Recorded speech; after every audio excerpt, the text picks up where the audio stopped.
Hello everybody and welcome back to Encounter Roleplay. My name is Will, I'm a D&D sex icon and I've just cleaned my enter key. We're back today for another episode of Spite of the Witch King, and we've got everyone back to get up to some more mischiefs and schemes upon schemes upon schemes. So let's get into it. We have Jim Davis back with us today. Jim fucking Davison, how's it going today?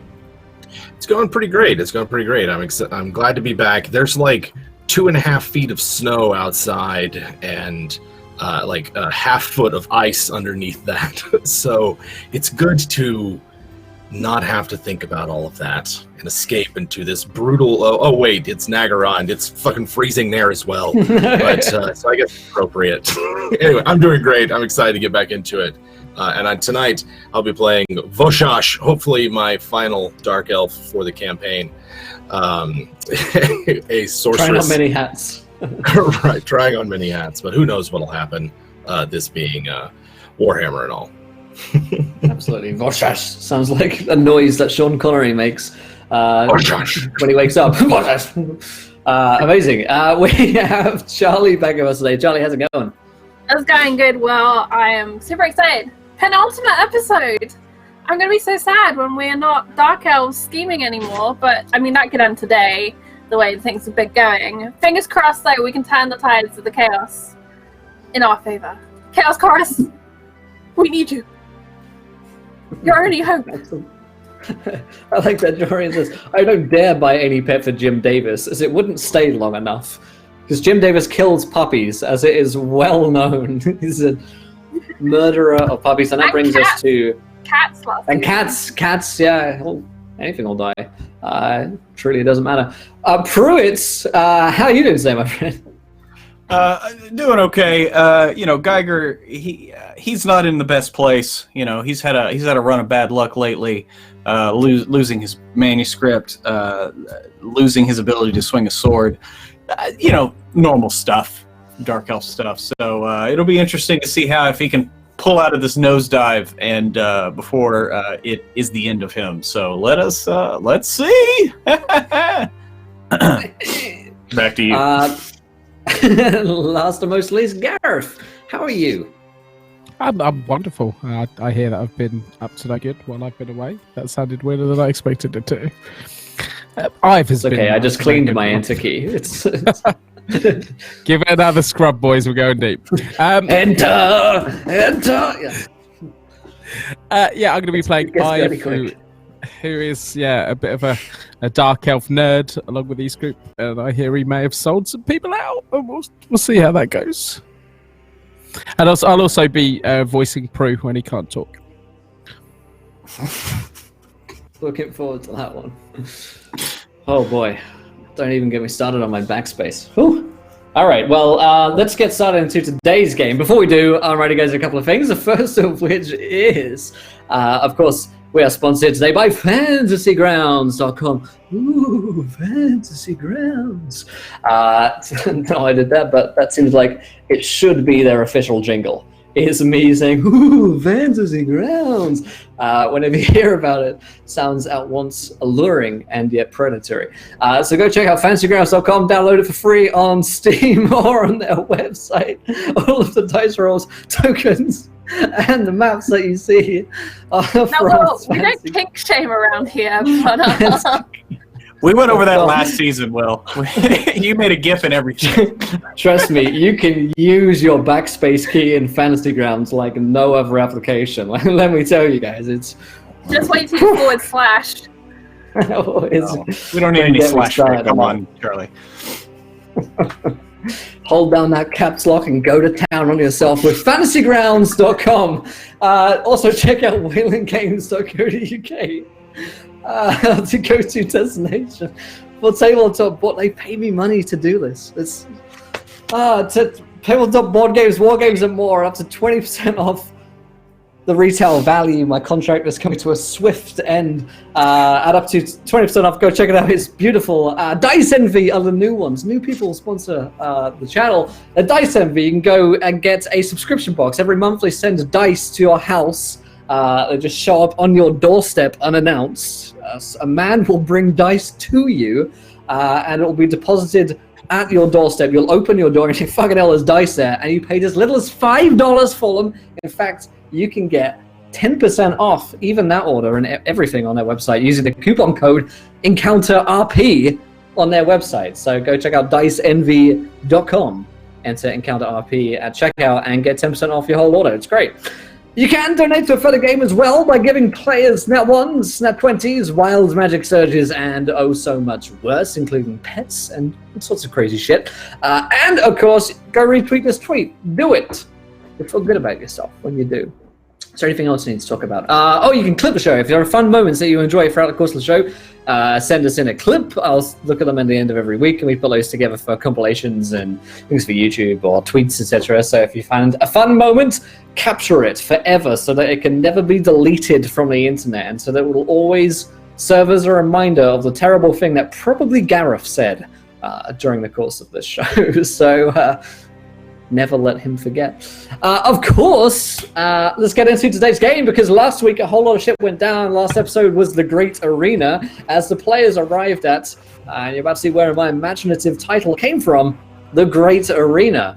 And they had met there with one of Jim Davis's nefarious characters, who was a Druki. He was particularly interested in getting up to no good, especially in the arena, and encouraged Geiger and the rest of the party to get involved in an arena bout for fame, glory, and for Kane. They got involved in there. They killed a bunch of people. There were some blood eels, water was rising, and then there was a Hydra. They missed so many times on attacks. It was, I say they, it was really just Geiger. But it was it was a very tough battle, which lasted the course of the afternoon that we were playing, really. So they managed to at last defeat it with some assistance from the audience, aka chat, which were being sent by an anonymous helper who actually turned out to be one Sivin Fellhand, excuse me, friend of the party. It's tough to say. Certainly he wasn't very friendly after they had escaped with Felafir, the High Elf, and hadn't given him back to him.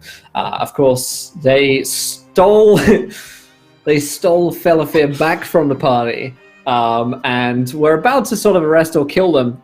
It turns out that they had captured Ive when he had been traveling back to Golazol. Sivin Fellhand intercepted Ive and managed to capture him. Subjected him to some torture for a while, and they told them that they were headed to Gron, so they intercepted them there. Then Darcy shot at Sivin Fellhand, missed twice, unfortunately, and then ran away on the back of her new giant spider as Geiger fled as well. So there are a couple of new giant spiders. Ive has been left back with Sivin Fellhand to await whatever his fate may be. While last week's Jim Davis character is now hunting down the party with another Khainite assassin to kill the Sivin Fellhand.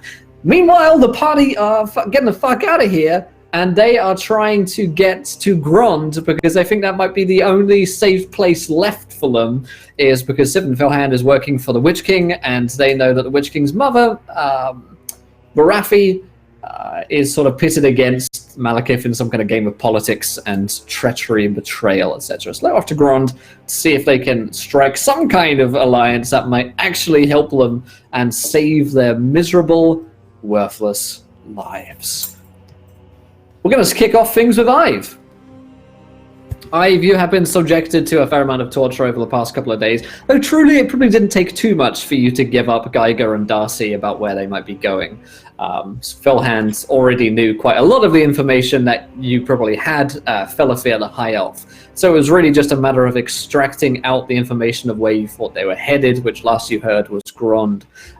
So he sent out spies in that area and brought you to the Great Arena, where you sort of waited miserably in wait for Darcy and Geiger to arrive.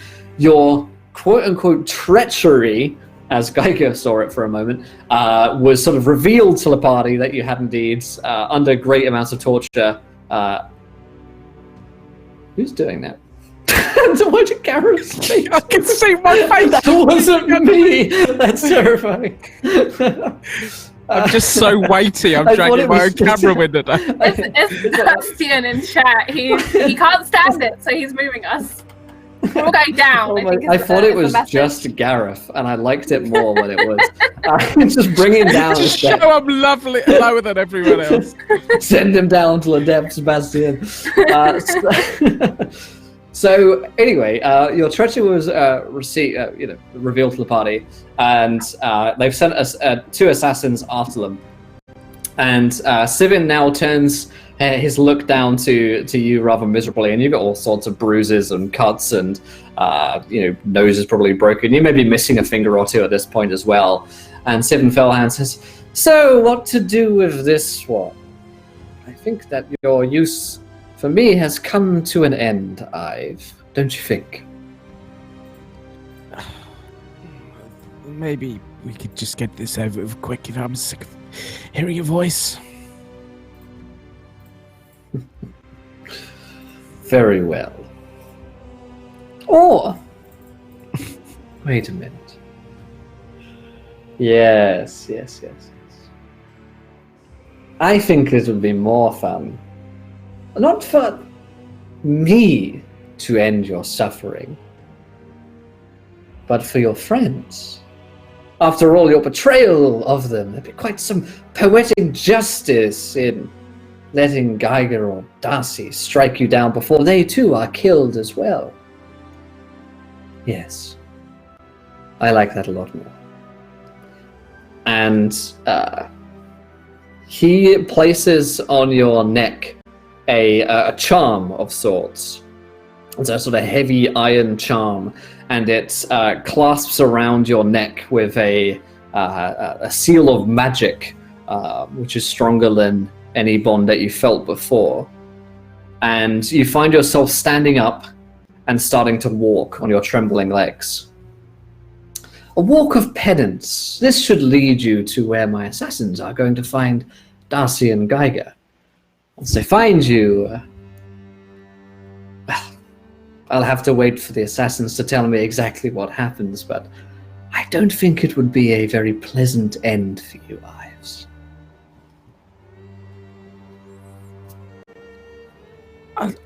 I'll be back for you.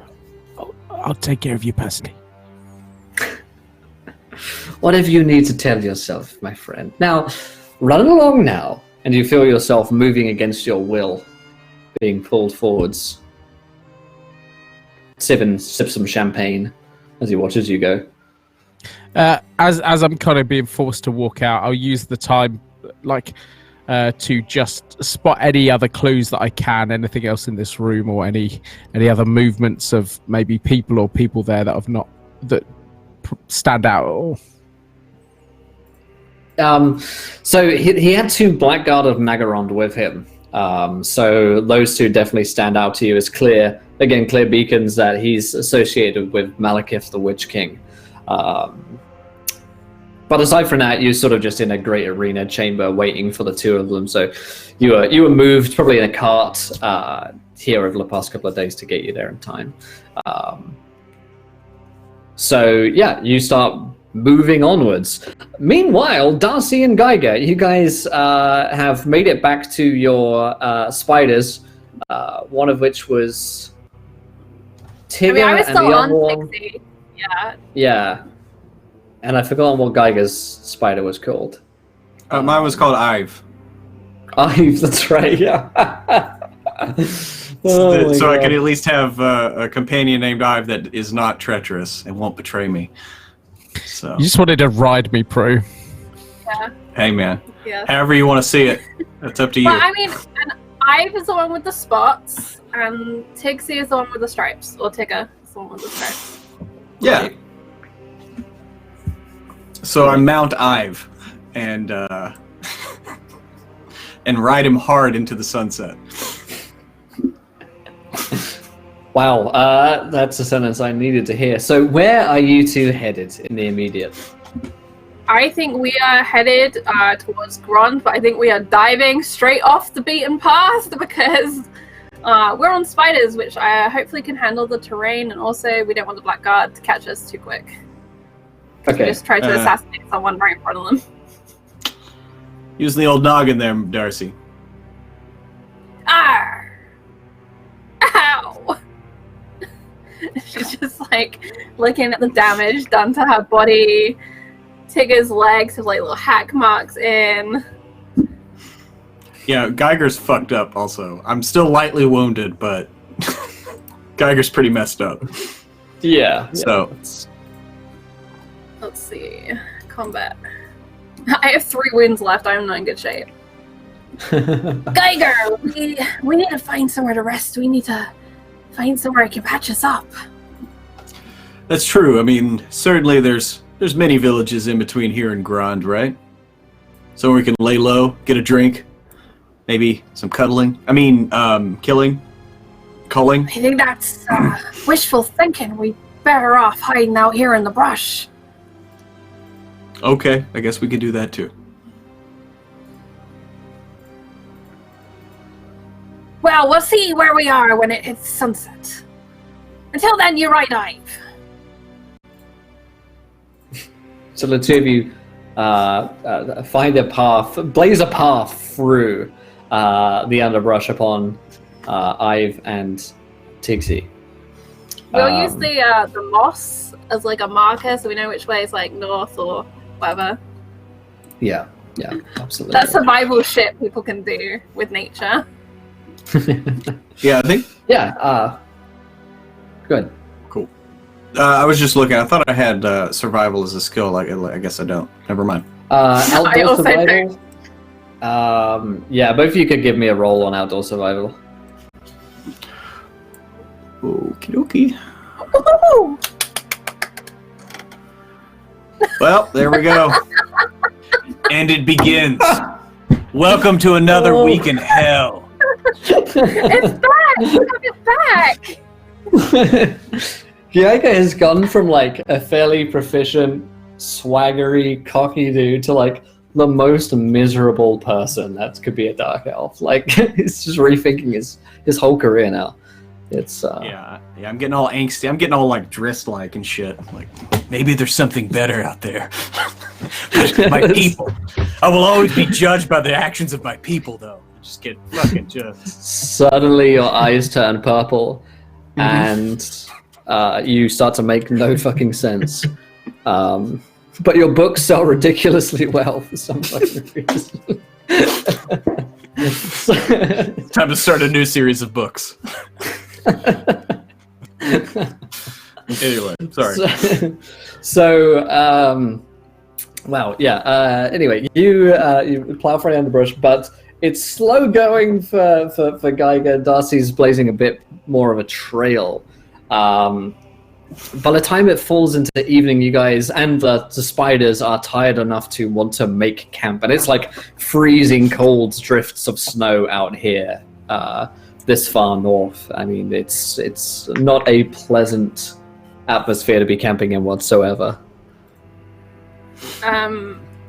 Darcy is gonna take some blood and like messy torn clothing from Geiger and some of her own, and she's gonna begin some strange ritual. She is just taking bits of lore and bits of things she's seen done in like churches and temples, and she's trying to cleanse both of them, feeling like there is some dark omen pulled over them, that someone is watching and someone is hindering them, that perhaps their past lives are catching up to them and they're scheming. There will be rude gestures made and obscenities muttered, and eventually fire in offering as backstage chat dies to death.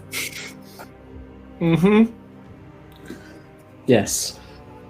And while Darcy's doing that, Geiger, now that they've found a place, I guess looking for a place to make camp, as he's trying to get them lost all day, he's gonna like try to look for a place, like a cave or something, at least where they can maybe get some kind of fire going. Maybe. He normally has somebody to light the fires. He just does the killing. So. Right. You guys settle in for a very cold evening. Meanwhile, Ive, you have been making your miserable way, trudging through the snow, probably barefoot, headed towards the camp.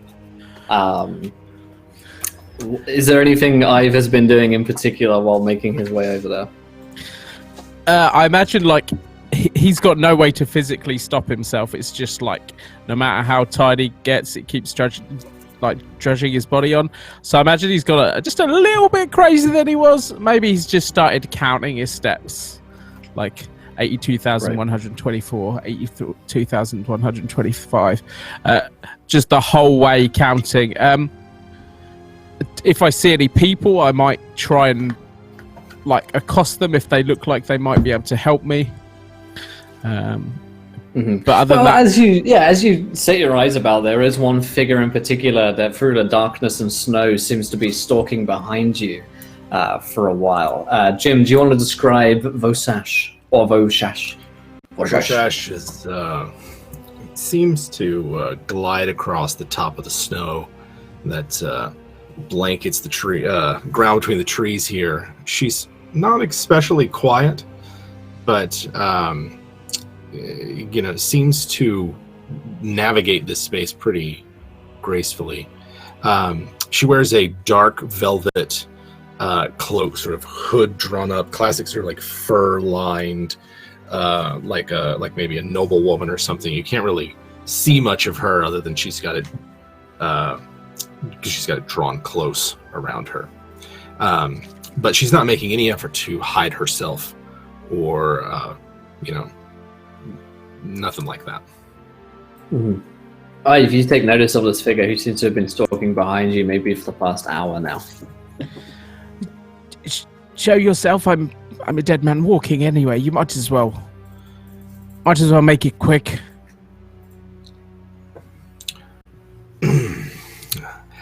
Forgive me, I didn't mean to startle you or make you nervous. I'm simply, you're leading me to someone that I need to find. A pair of someone's, rather. I'm not a fucking horse. Can you... Of course not. You're a giant spider. There are people that are in great danger. Have you been sent by them? I'm afraid that's a little vague. No one that I've been sent from is in any danger. Someone that I'm going to is perhaps in some danger and in need of assistance. But right now, I'm more interested in why you were alone, apart from them. I was taken. I miscalculated. I got things wrong. I made a mistake, and now I'm paying, and they're soon to pay for my mistakes as well. And like, do you notice the fact that I'm being driven on? Like, I can't. It's not like I'm guessing I'm having to just keep walking as I'm talking. Mm-hmm. Yeah, you don't stop or anything, do you? No. I might look and see with magical sense what's going on. Okay. You can give me a roll if you like. No, 1 degree of failure. Okay. There's certainly something magical about the necklace which Ive is wearing, but you can't divine the exact nature of that magic. And Ive, you can roll me the wild magic surge here. If I can do a non, because a wild magic for Geiger and Ive. So Geiger, you can roll one here as well. Now, is that my spider or the PC? Oh, sorry. That's true. See, specify. this is your fault, Prue. I know.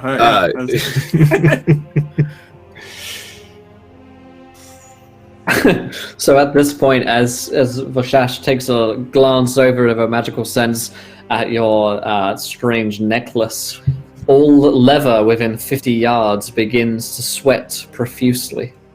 Oh, Voshash is in trouble. Yeah, I have a lot of leather armor on. I'm guessing all dark elves wear leather underwear as well, right? God, that's canon. Almost everything that you wear is leather. Mm-hmm. I've suddenly got a chill. Dark elves look like the fucking dudes out of the Matrix at all times. Oh, how cold is it? Is my sweat freezing on me? Absolutely, yeah. It's cold enough for your sweat to freeze. This is rather the chafing. Listen, I'm being controlled. I'm being driven forward. I can't get out of this. I don't know anything about removing curses. I'm sorry. Can you not just cut the necklace off? I can't get near it. Have I actually tried to pull it? If I tried to pull it, this what would happen? You can't move it. You can move the chain around your neck. You just can't break it with anything. You might have spent an hour trying to bash it off with something, but it seems to be pushing you forwards. As if I've been following for a while, have I seen all of this?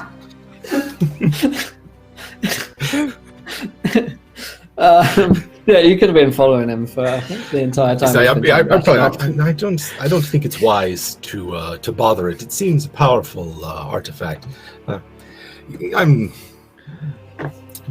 Don't envy your position that you're in, but do continue. I am in a great hurry. I don't really have a fucking choice. What is your name? Don't believe I've seen you around before. You may call me Voshash. Noted. And what do you have plans for? Who do you think I'm leading you to? There is a pair of, how shall we say, houseless Druchi who've been causing some trouble lately. I represent an interested party. And what kind of interest? Do you need them taken out, or? I would prefer that their usefulness remain intact, but these matters are not up for discussion amongst third parties to the arrangement. Forgive me. We could probably make some agreement that. You seem to be under contract with someone else. Do go. Continue, please. Don't let me interrupt. And I imagine I just keep you stop and get out of the conversation just by standing still as I drive forward. I'll help you in any way you can. Just help me make it up to these people. We've been through a lot. Do you wish me to clear a path through the snow? I mean, that would be helpful. I guess I'm approaching a snowdrift at this point. You just so fucking walking. I can, if you find yourself too cold, never mind. I wish you no harm. There is nothing I can do for you, other than to simply get out of your way and not distract you. The sad realization on my face. This is my penance then. Yeah, I'll go full penance mode. I will pull off my shirt. And I'll it's making me colder anyway. What mode are you going into? In penance mode. Right. For my mistakes. Right, that makes a lot more sense. And I will keep trudging shirtless through this winter wonderland. Alrighty. About that time, Geiger, who is wearing armor, his wild magic surge, it constricts painfully around him. So Geiger, your armor begins to sort of crumple in on itself and crush itself against your chest and the codpiece. Yeah, especially in the codpiece area. But it's probably maybe also as exasperated by getting his ass kicked, so he's kind of swelling up a little bit from all the abrasions and bruising and everything. And so he begins to do that painful moan that's not the good painful moan that dark elves do most of the time, but the bad painful moan thing, where it's oh, you're actually in pain. As he's oh, it's choking, and he's Darth, help me, as he's now being squeezed to death by his own armor. Darcy, seeing this, is gonna do a little spider leap to get onto Ives, So now we're both riding Ives and slowly try and cleave or pull off Geiger's armor. All right. Let's have you roll a strength here to pull. This chat, I can't. Killing me. 34. Yes, just. You successfully tug off Geiger and his armor. Geiger's armor, rather, as it begins to be sort of like warping itself around him. And by the time that this constriction has finished, the armor is nothing more than sort of like a cube of warped metal, completely unwearable. And She Geiger just is there. discarded Cool.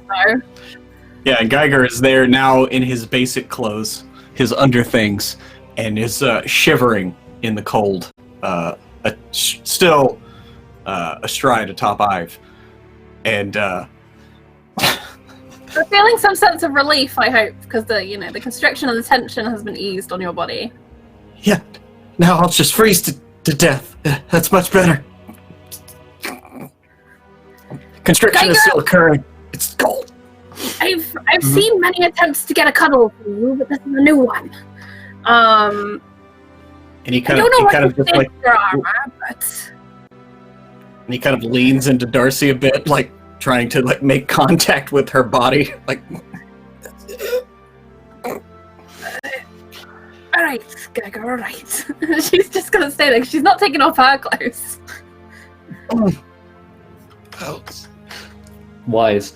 So around this time that the two of you are rolling around in the snow, Geiger is basically naked and Darcy is sort of spooning, cuddling, or close to Geiger at least.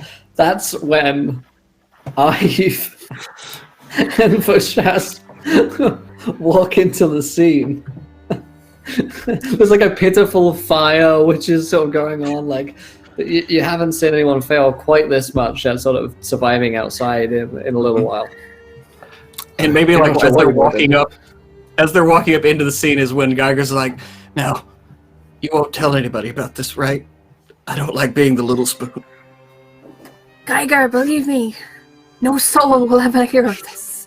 And she's like ushering Tigsy and Ive closer so we can have like little leg blankets. Just Yes. This no, surely. Geiger. I miss the sea. Like, at what point does my walking stop? Do I like full on make bodily contact with them? Like, No, just God, join the God, spoon. no. You just Turn it real whole spoon drawer. Come on. Once you're within about 10 feet of them, you stop. I imagine I just collapse to the floor in front of them after being like forcibly walked, and I start to feel the agony within my legs and bones. They're coming. They know where you are. Oh my god, I must be dying. Ive is here. I'm sorry, Darcy. I won't make it. Nor will he if I have anything to say about it. And she drags herself up to her feet, also pretty cold at this point, and draws one of her arrows, like one of her remaining weapons, intending to use this as a dagger. Darcy, don't waste the energy. It's not real. It's the cold. And she's like hovering over Ive with this dagger arrow in hand, trying to process, but kind of believing what Geiger is saying, not wanting to believe that Ive would walk all the way here in the freezing cold, following us, leading the bastards to us, having already dobbed us in once, and bringing a friend. She looks up and sees Bashash. Mm-hmm. Bashash sort of on the edge, just like, well, you seem in rough shape. Are you fit to travel? Who are you? Forgive me. Voshash.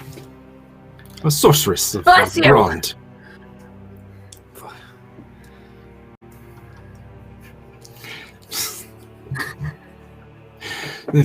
Darcy, is it? Yes, and Geiger.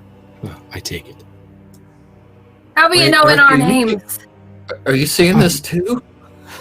You've not made any attempt to shield your thoughts from my mistress, and so she has anticipated your needs, although not every detail, I'm afraid. Darcy's backing up towards Geiger, about to make a grab to like drag him up and get on the spiders. This is spooky. This is not fun. You sought her protection, yes? What mistress? Who do you serve?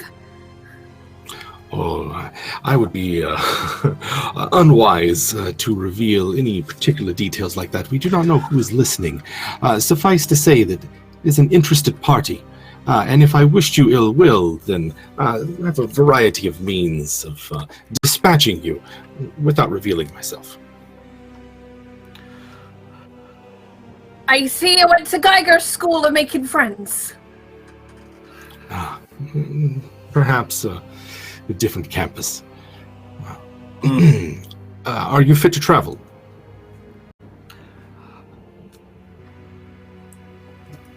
No. It's too cold. We need to get warm and patch up. We had a bit of a run-in.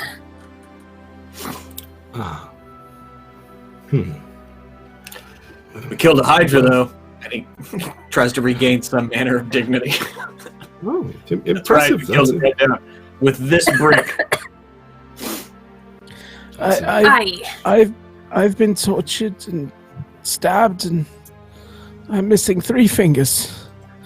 My legs. Oh, you gave up after 3 fingers? You call yourself a dark elf?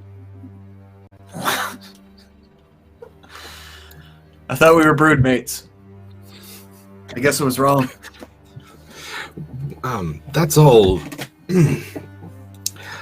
That sounds terrifying, to be sure. I don't know how you got yourselves quite in this mess, but if shelter is what you need. I think our first mistake was setting foot on land. We never should have returned. Should have stayed on the Black Ark. A cursed voyage. Sad. And the prisoner? I don't see. There's just 3 of you. 1, 2, and 3. No 4th. What do you know about our prisoner? Not much. I know enough to know that he might stand out if he were about. Quite valuable, but you understand these things. I know nothing more than I need. It was an act of piracy. It was taken from us. So I heard. You hear an awful lot. Yes. Yes, I rather feel we could skip over the exposition dump if you know everything already.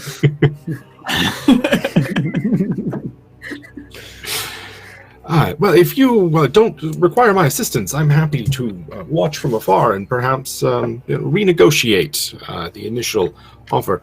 However, Grand is this way, if you were heading that direction.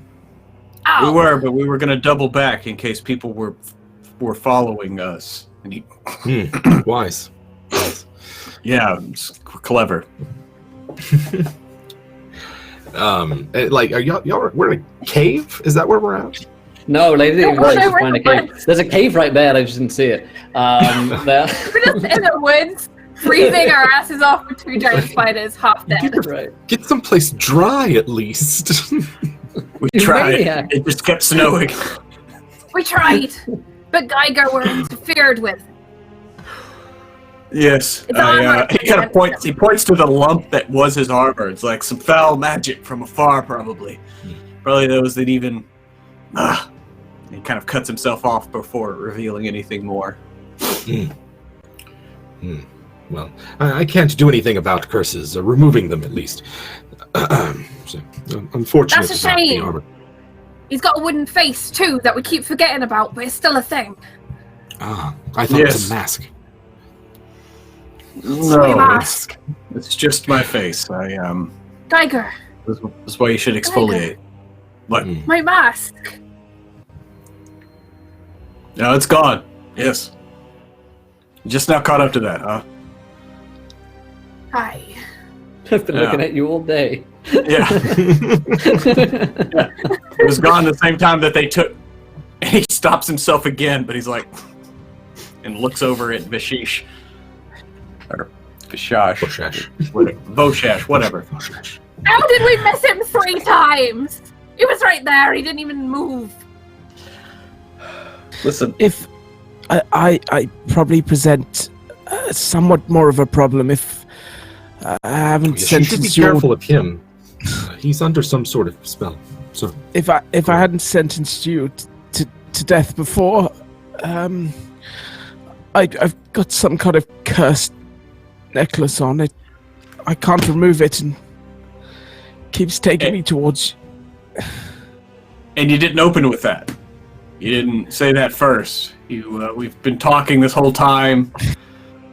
And listen, I've done 82,938 steps. I've not slept. I've lost blood. I've lost every piece of dignity I held in myself. like a Fuck dark elf you. to me. And I summon all the strength left at me to try and spit at you. A great loss for Dark Sort of Elves. dribble on yourself a bit. At least you got some spirit left. Can anyone try and take this thing off me? And like I've kind of stumbles up onto his knees the best he can.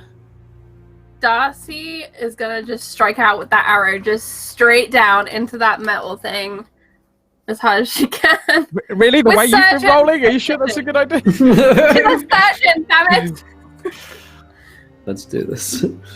Okay. She's gonna move. You want to right? like stab an arrow down into the Yeah, she's gonna Or try are you and just shooting it? strike it with the arrow. No, strike it with a hand. It's in her hand. But we're staying on her back for now. Sure. Okay. Yeah. So immediately you you go like stab down into the chains, and the arrow head just like snaps itself away, and part of the metal where it touched it burnt. This is clearly something beyond mortal means.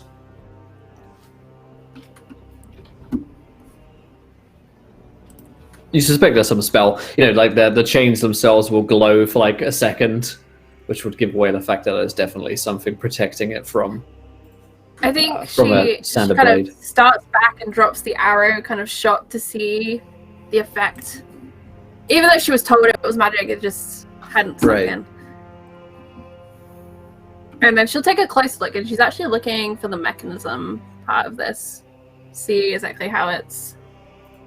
It's similar to an actual, neck brace or something in that it has a clasp at the back, which is basically where it's basically the lock mechanism. Most likely you would have stabbed it at that point to try, which Yeah. looks like his weakest point. So yeah, there's definitely something going on there, which is beyond your powers, at least with what the blade that you just used against it. Yeah. Unfortunately, I'm not a head shrinker. And I don't think you'd much like it if I cut your neck. So this thing stays on. It is the most efficient way to get it off, though. Aye. I've grown pretty attached to my neck. Can we try something? Geiger, can you walk 10 steps backwards? Are you strong enough? Yeah. And he tries to summon all of his dignity left and shakily walks 10 steps into the snow. Do I surge towards him? Do my legs kick in again and move me towards Yes, if him? you're 10 feet away, it will keep pulling you towards Geiger or Darcy. Yeah. Well, it looks like you're stuck with me for now. Well, we could tie a rope around him, string him up in a tree so he can't reach the ground, and leave him. Geiger kind of says, just looking at Ive like, There's a like just a squint for a second in Ive's eyes where he didn't think he could lose any more dignity tonight, but yeah, that was just one absolute way that my dignity could be removed. Of course, we could split up. He can't follow both of us. Unless, of course, he's going to try and rip himself out enough to accomplish it. Wait a second. Darcy, you got an idea there. And Geiger is going to go on the opposite side of Ive from Darcy. And he's going to start walking away from Ive and be like, Darcy, you go away as well. See which one of us he follows. We could use this to our advantage. Aye. See which way the wind is blowing. So maybe we could set a trap for those that might be following him. Better to face than to be stabbed in the back. And she's like backing up, checking now and again for like tree roots and shit that she's going to fall over. You guys can back into a cave if you'd like to. During this time, Boshash has started to administer first aid and just like look you over and, clean this. Good grief! There's so much blood. Is this all yours? No, we were literally in an arena of blood. It was glorious. Say no. Oh, the grand arena, of course. Never mind. Say no more. Sorry. Yeah, there were eels. That was the warm-up. I was going to attend to it, but Darcy's like getting farther and farther away, so conversation drowns out. Okay, so you guys are back into the cave. If you want to make some healing rolls, you can feel free to. Geiger's going in one direction, and Darcy's going in another direction. Okay. Which way is I going? So, have you ever seen someone get pulled apart by horse? Did they do that to Braveheart? They did it to Braveheart, right? At some point, they pull him apart with horses at the end. Oh yeah. So, like, Ive starts getting this like intense pain running down the center of his body as you guys leave one another, and it starts getting worse and worse as the further you two go. Yeah, it's a scream to start with, but as you keep taking those steps back, it gets more higher pitched and just a constant. I'm not going to scream now, but it's a constant bellow of a man in agony. And Geiger will come back. Yeah, he'll come back in within the 10 foot and be like, oh, well, that's an interesting bit of magic. Aye, a literal manifestation of don't split the party. That's a good one. Should write that one down. You can use it in your next book. All right, I'll give you credit. I need you to just stay together, please. That was... Ow. Every part of my body felt like it was going to pull away from every other part of my body. Geiger, I think you were right with your plan. We should string him up and wait. I'd rather choose the battlefield than let it just be up to chance when they catch up with us. He's going to die any which way. It's very true. Do we hazard waiting the night before setting our trap? I'm pretty tired. I don't have any armor and I'm really cold, so I would prefer that. Aye, we can prepare. Perhaps it'll go better than our last. If you keep me alive, I will use every last breath in these lungs of mine to make... Not to Geiger, that's not your name. Aye! We need you alive. We need you to fight with us. Just don't move more than 10 feet away again, please. That hurts so much. Geiger, you hear that? No bathroom breaks tonight. I'll just be in this corner over here. It's only 9.5 paces away.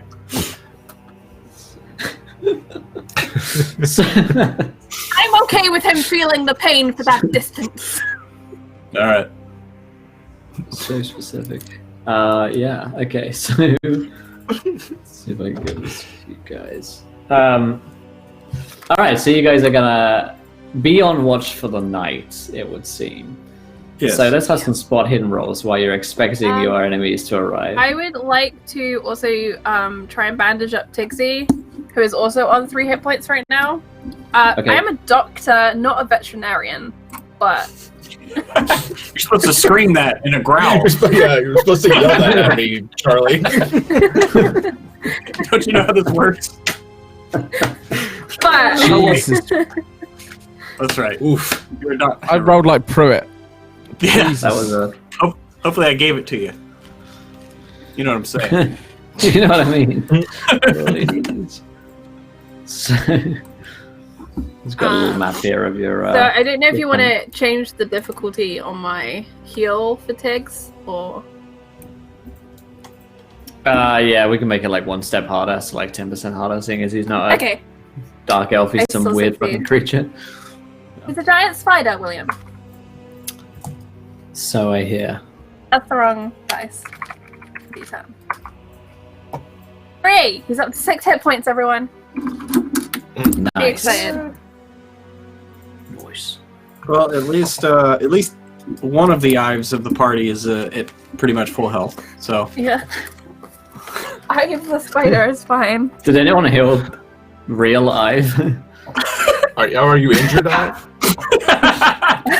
he has 3 fingers cut off. I mean, I'm guessing so. I've brought an astronomical. I Probably can- lost a couple wounds. I yeah, actually, you probably Voshosh lost, like, probably 3 wouldn't wounds. have. You're not under my contract. I'll look out over him. Hold on. Whoa. There you go. Fucking Yeah, hell. you can heal. You don't 9 have wounds. insurance. Sorry.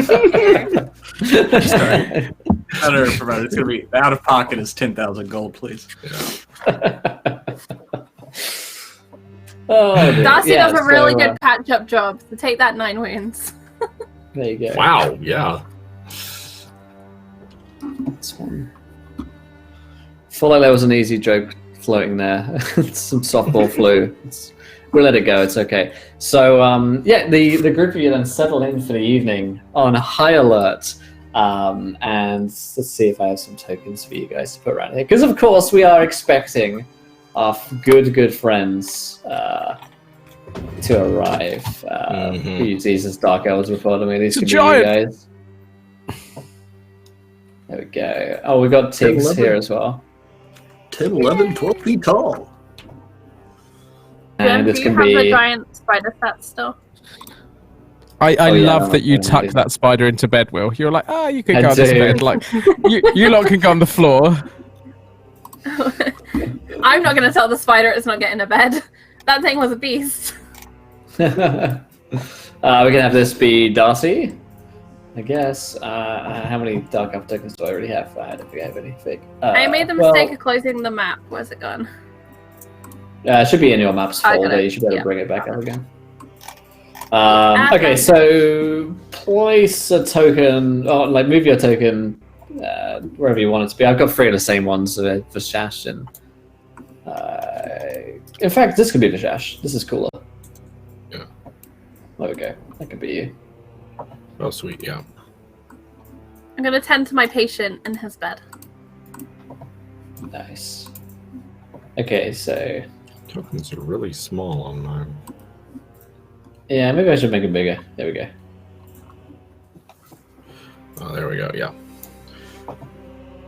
I'm so So, used to Geiger- I'm so used to always being the GM on these. I'm like, why can't I I do know, all yeah. things? So yeah, Geiger is going to basically, he's going to be the guy, the one with the shield at the 1 o'clock position. On the bottom here. Okay. And then Ive is the one close to the spider. No, Which I one? figured I'm that'd by be the bed Darcy. spider. You're by the bed Yeah. spider. I'll be the Okay. one on the fire. Oh shit! I just moved the bed spider. Bed spider, go back to bed. Hey, Darcy. No, spider. This is an own game. This is an own game in itself. It's just play models. Makes sense. I'll be I south love facing. Sims. Anyway, Anyway. Enough about me. What were our spot hidden rolls? Oh shit! Right. Hold on. I haven't rolled the Darcy either. It was perception, correct? It was yeah. Sorry. Yes, I Failed. have too many games and not enough brains. That's the. Holy shit! Sounds like a shitty catchphrase, Alcoin. Yeah. Geiger in a fit of probably a fever dream, some kind of fugue state has overtaken on his body. He's gone full just like fucking Walter White at this point. Yeah. There. Say my name. Right, I'm gonna have one there.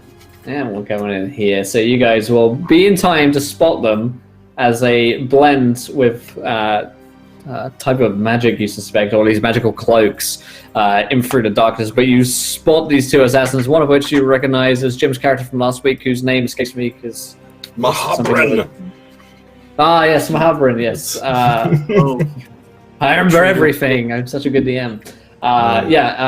Coming in along with another Knight assassin from the other way. So Mahabrin is on the right-hand side, and the other Knight assassins on the left-hand side. Let's roll some initiative!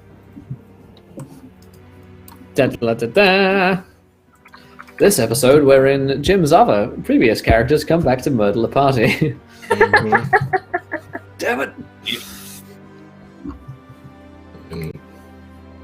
Let's see if anything wrong with that. Let's kick that in there. Alrighty. Oh, put that assassin down, Charlie. Not yours. Hello. I can just like keep rotating things. I'm trying to like zoom out. Just keep rotating, everyone. Yeah, the controls are a little. There you go. Oh, yeah. Geiger went on a 6. Yeah, So actually a 7. A 7, but I'm still last, so it doesn't matter. still does. Doesn't even matter. It's a fucking game. It's just nothing matters anymore, man. It's me when I We all play, know what's like, gonna fucking happen. Monopoly with my family. I don't. Doesn't even fucking matter. I already know I'm just gonna miss the whole combat. It's just it's everything that's wrong with capitalism anyway. Damn right. Wow. Wow. No wonder you can solve that Sudoku puzzle. Hey, Pruitt could solve it. those things are solve it. rigged. All right. So At least one was. Mahabrin Anyway. is those obscure Sudoku memes that when they land, they land. It just it's rare sweet that they're throwback. appreciated, but when they do, Geiger, these guys going on 6, but they're we'll give it to Geiger. Why not? Just Assassin's going last. I realized I said a bunch of words, but I was literally just having a conversation with myself, so don't worry if that sentence didn't make any sense. I think I got the gist. The complicated the weave of dungeon mastering that none of you will ever understand. Alright, so round 1 is Darcy going first. It's a bit of gatekeeper there, Will. Yeah, it's yeah. Fuck ever trying to DM piece of shit. You're never going to be as good as me, alright? I talk to myself. That's how good I am. I don't even talk to the players. I just talk to I don't even need the myself. players. They don't even get involved. The DM. I'm all the PCs. I am the world of the fucking Matrix. Alright, so round 1. Darcy goes first, then Ive, Lumbersash, then Mahabrin, then Geiger, then the other Knight assassins. Round 1, Darcy. You spot a Knight assassin and Mahabrin coming in to murder you guys in your campsite. What do you do? I'm drawing that Hydra bow from last session, loading it up, just shooting at the one furthest away. Because shooting the one closest to me doesn't work out well. It affects my shooting. Alright. Will is scaring me, that's right. Fucking afraid. Longbow. This is what I'm like behind, backstage all the time. You guys put on a Darcy! persona. No! Oh fuck! Yep, it's not gonna work. You got another shot or something?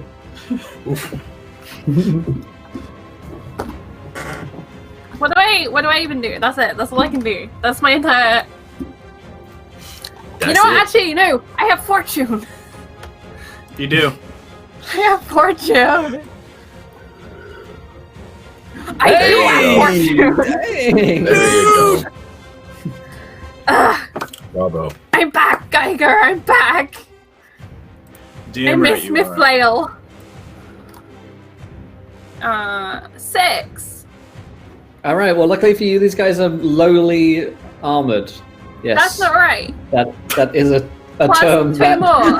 that I've decided to use now. Fuck you, grammar. That's how out of control I am.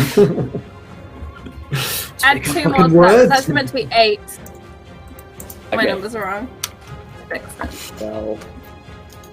Well, fine. Okay. So, it was that Mahabrin you want to shoot at, or the K9 assassin? Mahabrin's on the Which right. is the one next to me? The one on the left. The one straight across camp. Okay, it's the assassin. Yeah. Sweet. Mahabrin will be the one that's upside down for now. That'll make things clearer. Alright, you shoot the assassin. He curses under his breath. Ive. It's your turn. What do you do, my friend? I'm guessing they've not given me. They didn't go. Here's some weapons. Go and walk to your friends. I guess they sent me pretty much unarmored. Like, can I pick up like a flaming log from the fire? Yeah, you could pick up a flaming log. Yeah, definitely. Obviously, like one that's not all the way in flames. So just like a flamey stick. And I want to see if it's gonna actually let me attack. I'm wondering if I can. Unfortunately, the flamey log isn't listed, so I'll just use one of these for now. Improvise. Seems I like a guess, club. Oh, that's pretty Club, good. yeah. So this is 7 to hit. And then an Ulrich's Fury. Oh shit! Dude! Oh shit! Oh, nearly another one. That's 25 damage with my flamey stick of doom. Holy fucking! I'm back in the game. You can absolutely New player. murder a man with a flaming log, as I was about to demonstrate here. So you move up to the assassin who just got shot by Darcy, I guess, and let's roll a critical hit. Let's just roll one of these. Which is to the so many tabs. It's 36, 3 and 6. Oh fuck! Which is the left arm. Yeah. So a critical hit, and you dealt 25 points of damage. Just the 25 damage. So you are 11 over on the left arm. Jim, do you have the table up, or should I go look somewhere? So that was 11 on the left arm. 11 on the left I arm. need another D100. Oh, the D100 was a 36. Oh, 36. Okay. All right. In that case, for the left arm, that's a dagger. Ooh. And then how many over was you took 25 11 damage. over. Jeez. Yeah. So it's not actually a dagger, it'd be a flamey log, which I'm not sure of. Oh, here, flaming log. Okay. Bludgeoning or club. Ooh, this is an insta kill here. Like it's like one below the knock him, like take his arm off. Let's see. All right, blunt object, flaming log to the arm. The flaming log drives pieces of their shoulder blade into the heart, into their heart and lungs, causing them to spit up a frothy mixture of blood as he collapses over, dying within 1 round. Maybe a little smoke and some cinders. Yeah. Well, And Ive goes to like spit on this thing's corpse like he's done so many times before, but again does the unable to spit half dribble on his dribble. chin and ruins the moment. the tried and tested half dribble. Can I grab his weapons? Yeah, you can grab it. You can spend a half action to grab his weapon. Yeah, I use a fate fortune point to give me another half Sweet. action, and I'll, So pick it I'll up, yeah. grab his bits. Sweet, you grab his bits as he falls down into the snow and you dribble on yourself. That takes us to Moshash. So there's the one left. Who's fighting the other canine assassin? Or is this Muhammad? That was... Yeah, just Mahabrina's left. She is sort of like cackling wildly as she watches her friend die in a flurry of blood. It's all good. The nibble is blood. Well,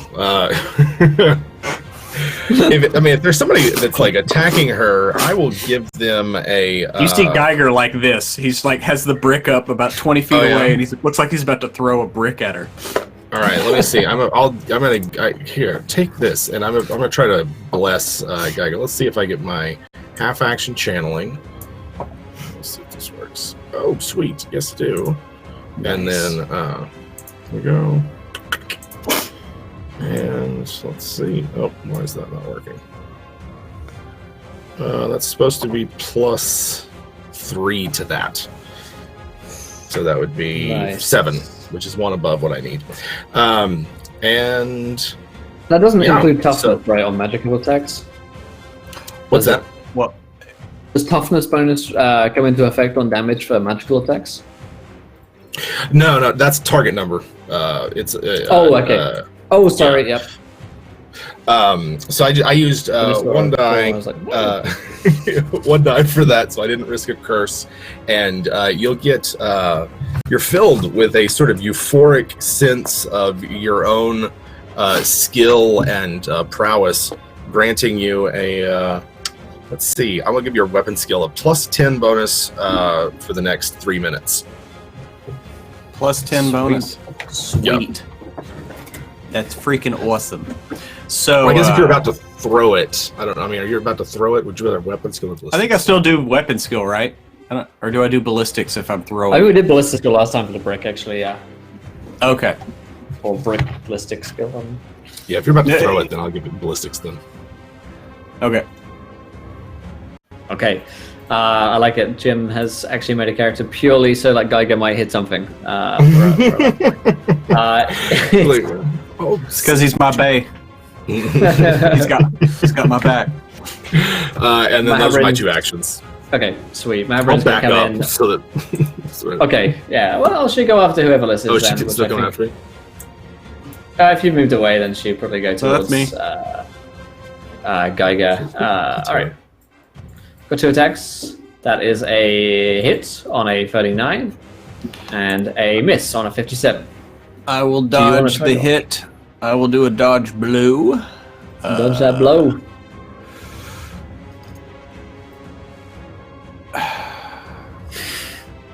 That's fine. I'll take the That's hit. That's fine. Alright. That's a minimum damage of 4. You do have to roll me a toughness Oh. test against poison. Okay. Well, I'm with my magic earring. I'm at a 5, so it doesn't do any damage. Sweet. But still roll a toughness. So roll a toughness if you're hit by it. I just passed. Sweet. Actually, I don't lie. You didn't need to roll up. It's only if you take a wound. Sorry. Okay. Cool. Geiger, it is your turn, however. Okay. Well, now she's in melee with me, so I'm just gonna hit her with the brick. I don't know if that bonus still conveys, but that is Geiger's luck. Let's do it. But what he does notice, he's gonna look at Mahogany and be like, "That cloak looks awful warm," and he swings his brick and not hits the shit out of her. That's gonna be what, 51? So that's the left arm. We hate those arms today. So that's gonna be. Correct me if I'm wrong. Didn't the brick have like? Was it the brick that hit impact? The brick had impact, I believe. Yeah. Let me go ahead and click that before I roll damage. So, there we go. Yeah, I went ahead and rolled 2. So yeah, that's gonna be. I think I have everything in there. +6. Yeah, I do. So that's 13 damage. Alrighty. It's a big hit. It's not quite enough to score a critical, but she's definitely sent into the singular units of wounds as you punch her in the face with a brick, guided by Vashash's dark magic. Alright, it's round 2. Holy moly, this fight has been way more effective. I was expecting it to last for another about 5 hours based on last week. But Darcy, it is your turn. Darcy, gripping that Kraken bow, is going to reach into that place in the back of her mind and, like, activate the Kraken. She's going to think about the blood and the fire that we face in the arena, loads it with another arrow. And it's firing into melee, so I think that's minus 10, right? Or it adds 10 rather to the difficulty. Yes. Okay, let's see. No! No. You know what? I have another point of fortune. I'm gonna use it. Why not? Why not? No! That's why not. That's Look, why. that's my year of birth, and then that's my sister's year of birth. We successfully spooned earlier, and I transferred the curse. Transfer the Chapter 9. Curse transference. Art of the kill. This just back, teaches us baby. never cuddle through it. This is the lesson. Yep. Apparently, life has taught everyone that lesson. Oh. Oh, sick burn on me. Shit. Yeah, fuck that guy.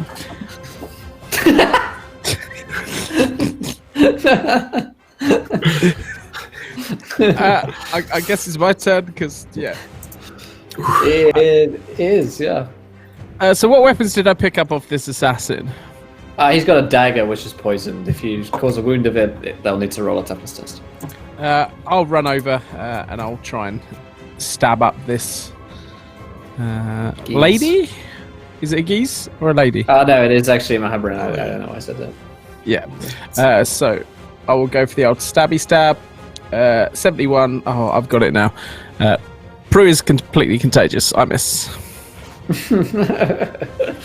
And therein lies his true majesty. All right, Vashash, it is your turn. There is one high elf, crazy-looking high elf, not dark elf, rather. Fuck me. Who's there. And she's going to attempt to bind Mahabrin to make this easier. Just kill her. And so she casts basically like a hold person spell. We'll see if this works. Oh, got my channeling. That's my 1/2 action. And then let's see. I'm going to use my dark magic to fuel this. So I'll roll an extra magic die and can drop the lowest, but they all count for Tzeentch's curse if they all come up doubles. So let's see that. Yep. Sweet. So I call upon bands of invisible force to bind Mahabrin's limbs, causing them to drop their weapons. And let's see, they can spend a half action to make a strength test to attempt to break out. But kind of, it's like magic handcuffs, basically, because she's dark elf. Yeah, she just she's you fucking Vader force choke in a slightly more kinky way, I guess. Mahabrin. It's her turn, so she's gonna have to take a turn to roll a strength check, I guess. Yeah, Try and half break action, out. so she's still got another half afterwards. Okay, she will try. She does succeed, unfortunately for you. So she threw her weapon to the ground, so I guess she has to pick that up. Yeah, so basically, that's her turn is breaking free and getting the weapon, I guess. Yep. Worth it. All right, she breaks free, picks up the weapons, and for Kane! And that takes us to Geiger's turn. Yeah, so as she's picking that weapon up and kind of looks up like Geiger's coming down with the brick, just catching her right and square in the back, because that's the body. So yeah, that'll do. Wow! Hey, it's still a critical. It's still a critical. I'm just trying to be positive here. Yeah. It's a critical 3 on location. On the back. 72. Yeah, on the body. So roll a crit. Yeah. Oh, and of course I That's roll high on 81 the and crit. 3 over on the body. 81 and 3 over. Still not going to be pretty. And let's see here. Can I just get a good kill? You bring it down on, I guess on her lower back. Target needs to make a very hard, which is minus 30 toughness test, to avoid spending the next turn helpless. It's not going to be good. That is not a success on a 93. Yeah, you sort of like bring it down right on her kidneys, I guess. She has one turn where she's like stunned. Yeah, I hit that nerve cluster that the operative uses in Serenity, and it's You wrote all about it. Cool. Yeah. All right, that is Geiger's turn. That brings things round to round 3. Darcy, what do you want to do? Darcy is actually going to move to interpose herself between everyone. I'm hovering except for Geiger. Say, let him do it. He needs this. And so I did this basically move, and I'm going to block anyone who tries to kill steal this.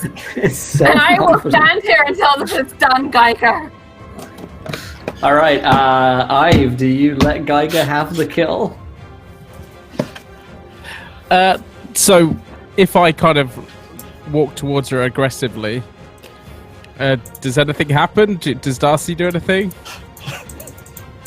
I guess she's taking a ready action. She's like ready to action to parry an attack against her. Yeah. Can I try and distract her enough? Can I I'll put myself in danger to try and distract her for Geiger. I feel like I need to make it up to him, and he needs this right now. Well, Mahabrin right now, she's stunned. So she's helpless. She's been stunned by Geiger's last attack. What I'm going to do is I'm going to go for a non-lethal, I'll try and aim, so I'll do an aim shot just towards the thigh or something. If I think this dagger's poisoned, maybe, Geiger can think he's killed her when he's not. That's a 90, no. Right. You lunge towards Lafai, but they betray you at the last moment. Turns out those hips do lie. All right, Voshash, it is your turn. What do you want to do? Well, I mean, if Geiger's about to just bash her head in, carry on. He may be. I mean, at this point, I give Geiger 50-50 odds on Those are good odds for Yeah, that's true. All right. I can. That's a petty magic spell that I've got, so I'll try it again. I've got my channel. Strengthen my arm, witch. Yeah. Don't talk to me like that. Oh, I thought you liked that. Sorry. Sorceress. Everyone knows that witches can't. They're forbidden from casting spells. And so that's my channel. I got my thing. I got this other thing. Here we go. Boom. Boom. Blessing of the Mistress. Plus 10 to weapon skill, so plus 10 to both for the next 3 minutes. Nice. All right, Geiger. That's all I can do for you. My brain skips her turn. So how as she's stunned, does that give me a bonus also? I think being helpless gives you a plus 30 or something, right? Yeah, something crazy like that, yeah. So I'm at a plus 40, so I'm at an 88 or below. And I only want to say that out loud because I'm really trying to tempt the universe here. Oh, so close! Seriously, that's how my. So I decided to go for the leg because not many people know about this particular pressure point in the leg. Sweep the leg. So it's gonna be 14 damage to the left leg with a brick.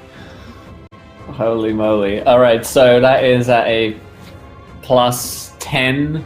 No, plus 12 now on the leg. And that's a 20.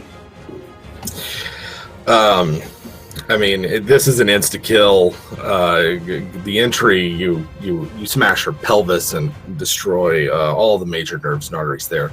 But yeah, I don't know. It's your kill, man.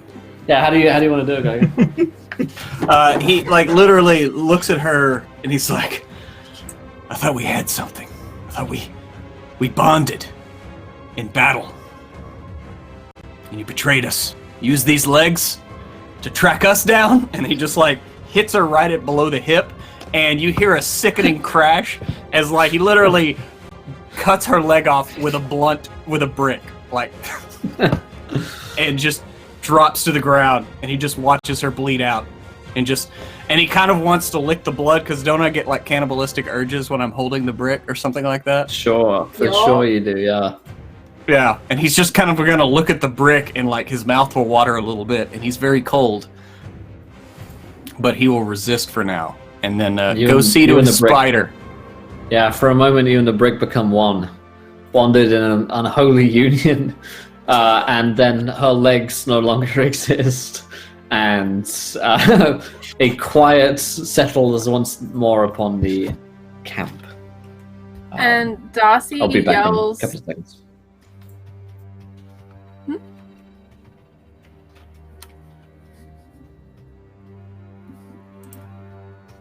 Yeah, and Geiger goes to be with himself and his brick for a minute, and you maybe hear the light sounds of like something's going on over there as he's like licking the brick and just like.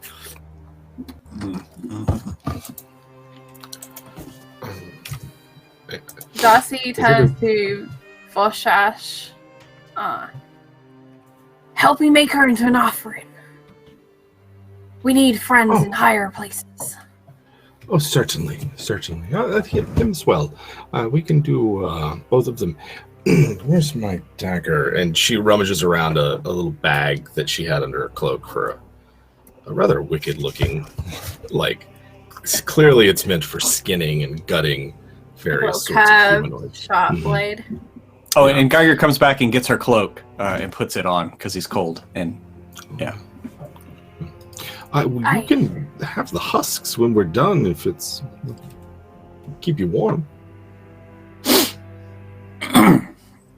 No? Maybe. Are they? Okay. I'll have to check to see if they're wearing armor. Sure. Okay. Please don't let me get in the way of your sacrifice. And she'll follow Darcy's lead if you're. Who are we making a sacrifice to? Well, Cain is probably a good start, but Always. perhaps also the spider and the witch mother herself.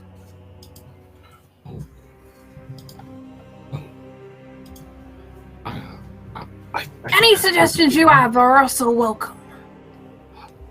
There are a great many entities that I know you could make sacrifices to, but I have no desire to call upon them right now. And in fact, we should stick close to the fire. The woods around here are dangerous if it were not for assassins. Or in addition to. Trust me, she seems. we're going to Grand. We have nothing to offer but a lot of trouble. We need friends. And there's this just fixation in Darcy's like eyes and the just sharpness and viciousness. Let me tell you about a little someone they call the Lord of Pleasure. And she, Grand is famous for like its decadence, right? Marathi gets away with a lot because she's the Witch King's It's mom. her little sexy summer home.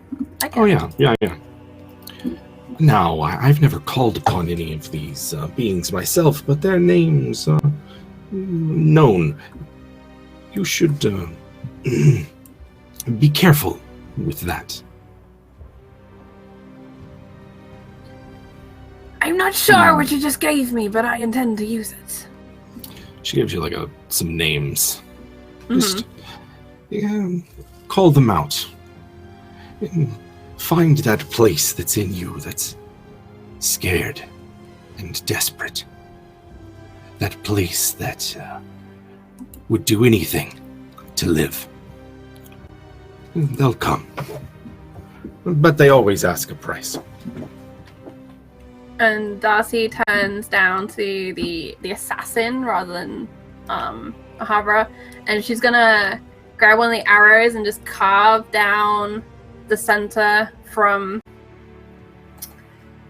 clavicle to pelvis and just pull every organ out.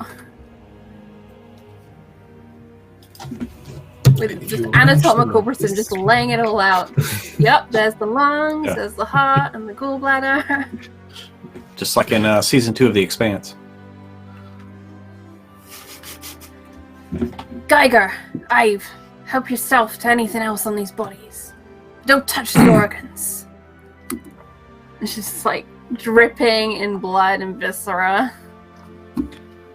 I would have probably you've not made any effort to keep the clothes clean or anything like that. You've just She gone just for probably it, right? pulled them aside. She probably didn't sat through them. She would have opened it up to the body. I might Well, just just pick.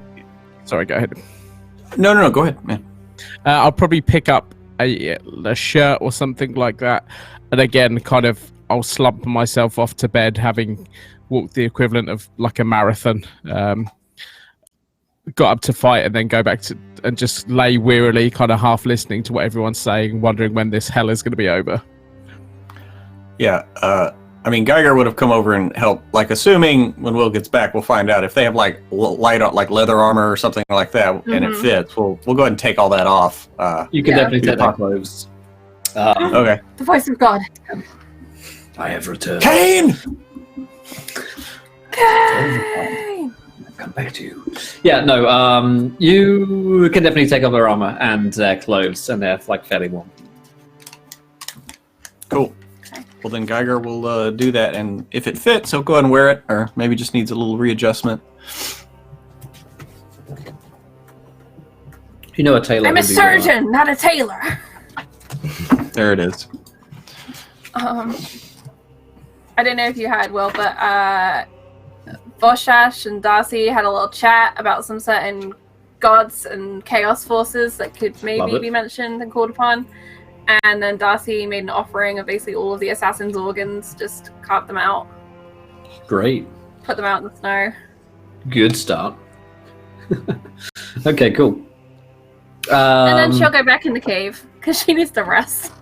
Yeah, you guys can rest up in the cave and get some sleep. So the next morning comes. We'll skip over taking watches because it's pretty much nighttime coming to dawn by the time that you guys end up getting to bed. What is the plan? And I'll cut back to the map here in a moment. Let's see, Nagaroth. Boom. So you guys are on the Chill Road. So you're somewhere south of Grond itself, probably half a week's travel. Well, if we keep to the main road, we are in greater danger of being caught. We'll arrive there faster. But I know other ways, back ways. Yeah, I'm pretty sure they're going to follow us wherever we go. This, he taps his necklace. This won't just be drawing me towards them. I'm sure it's sending something home. Well, I mean, if it concerns your companions that much, they can always simply leave you here.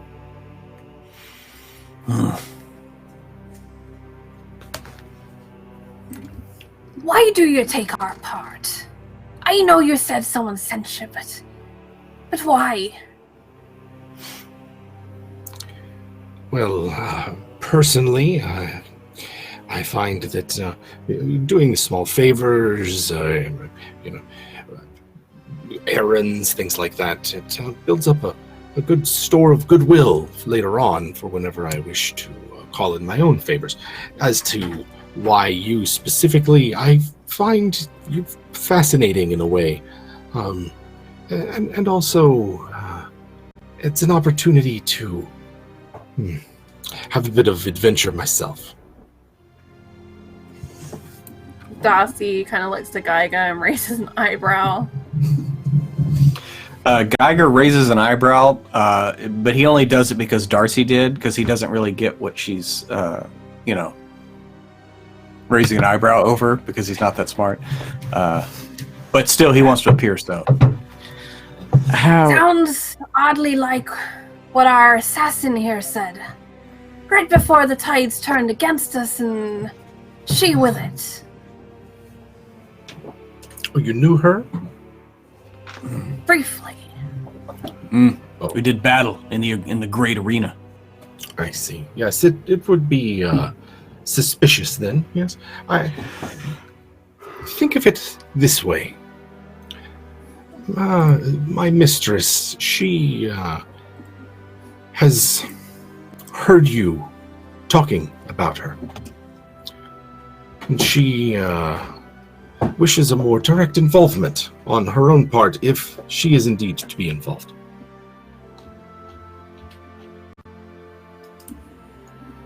Is that illuminating? Aye. What says you, Ive? I can. How about? So was it half a week away? Yeah. We do have the spiders though, and they each take 2 people, which is helpful. Oh yeah.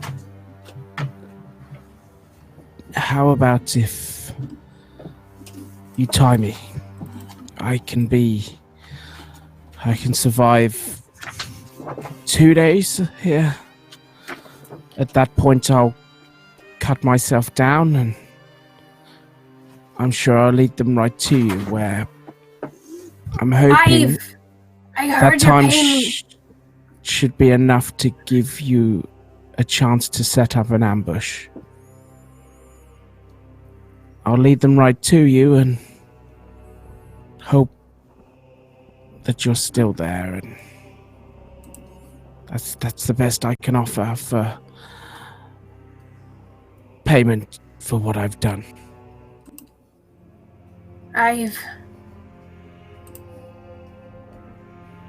You were nearly torn apart when we were just 10 feet in opposite directions. And you are far more useful in a fight than you are dead. I think it'll take them just a little bit to regroup and send another wave of assassins. Perhaps, motioning towards the spiders, with our mounts, we can shave a little time off, get ahead of them. Maybe we can get to Gron before they catch up to us.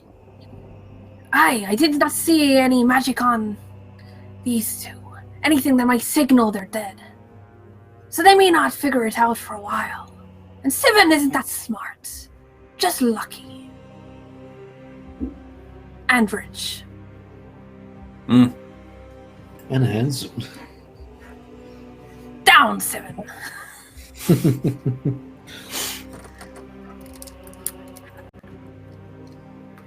So I think our plan is just to go to ground on the spiders, right? And we use Vashash's backstreet knowledge. Yeah. Backstreet Boys. Yeah. Yep. Let's do it. All Make right. haste. So, yes, you make haste towards Grond. And like I said, it's going to take about 3 days to get there. So let's have a little travel montage of our unlikely companions as they travel towards Grond, getting colder and colder towards this Tower of Chill, which you see rising up in the horizon. And for Shash, this is like coming home. For the rest of you, you may never have been to Grond before. They would have heard the tales of the terrible sacrifices that take place in this unforgiving and unhospitable land. So, what are the group of you doing as you make your journey northwards? Vashash would lead the party and is otherwise quiet unless someone talks to her. She's intensely curious about Ives' loyalty to Darcy. I mean, like, all 3 of them seem so uncharacteristically Druchi that Vashash is just kind of fascinated by them. But otherwise, it's kind of quiet and reserved unless approached. Okay. I think Ive would want to scout out or spot any kind of armed people and maybe just take them out quietly, just because he's completely without any equipment, and he kind of relies on that to plan. He's not got a bow, so whether it's even just like a hunting lodge or something like that out here, he's desperate to find that, and he'd have to bring both of these with him, which probably wouldn't help for stealth very much. So Darcy could give you her old bow because she's got 2 bows. Oh, fair enough. I would take that quite. But we have limited arrows between us. Probably have like 10 each at this point. Yeah, so maybe a raid on some kind of outpost, or just, I'd say innocent, but they're all dark elves, but a group of people just to make sure we've got supplies. So we got the spiders to help us, I guess, as well. Yeah, something to keep our skills sharp in the travels. I like it. If we didn't want to fight, we could always find a way to trade for them. I think Darcy has haggle as a skill, so we could just figure something out. Or we could do that. Just saying. I know you like to plunder and pillage, Prue, but it's okay to haggle sometimes. Hey, I'm just being in character. I'm writing the art of the kill, not the art of the... I don't even know what word I would use other than that. Barter. The art of the barter.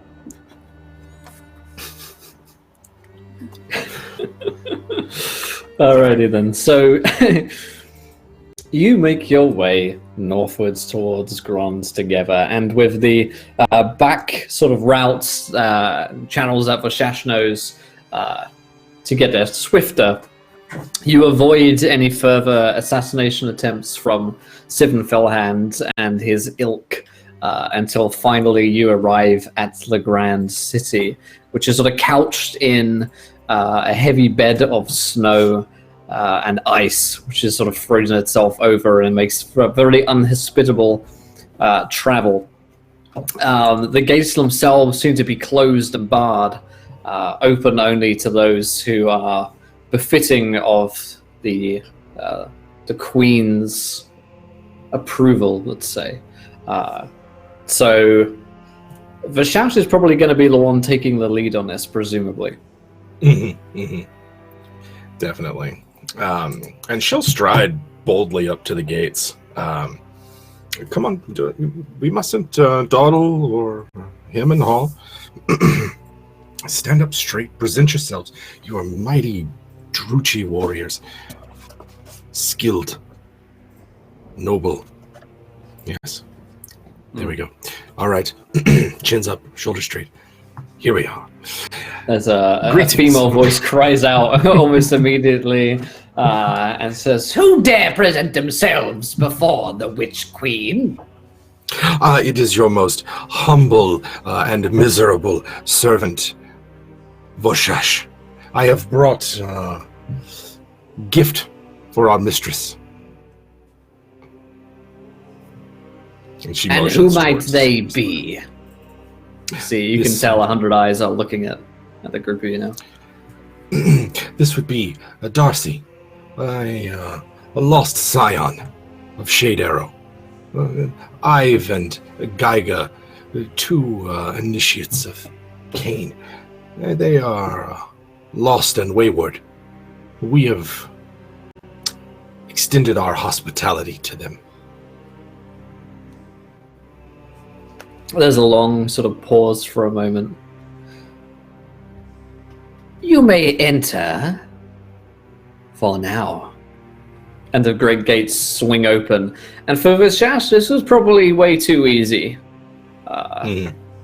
There's something about the speed of that decision which it was made, letting free, uninitiated, and basically just randoms. You know, like you're maybe allowed a +1, but you've got a +3. And the gates just swing wide open, and the giant spire stands before you. The city is, yes, uncomfortable to be in. You step inside, there's a strange, mystical nature to it, which feels like you're being watched at every moment.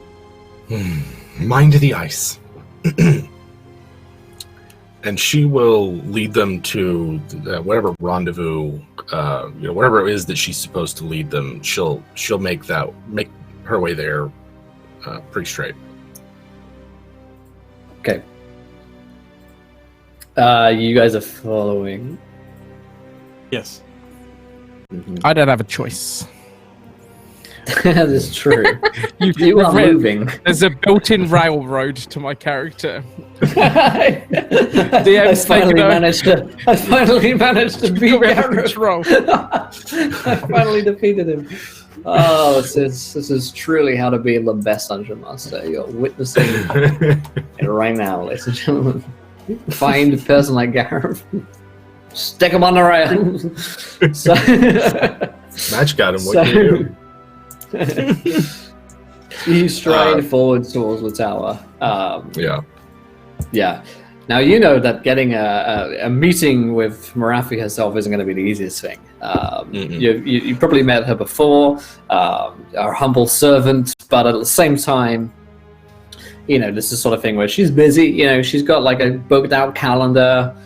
She does a lot of events, a lot of public speaking, rallies, sort of like reading, library readings of the latest novels and books. It could take ages to get an appointment, but yeah. We wait. We have time, I think. It's good to be home.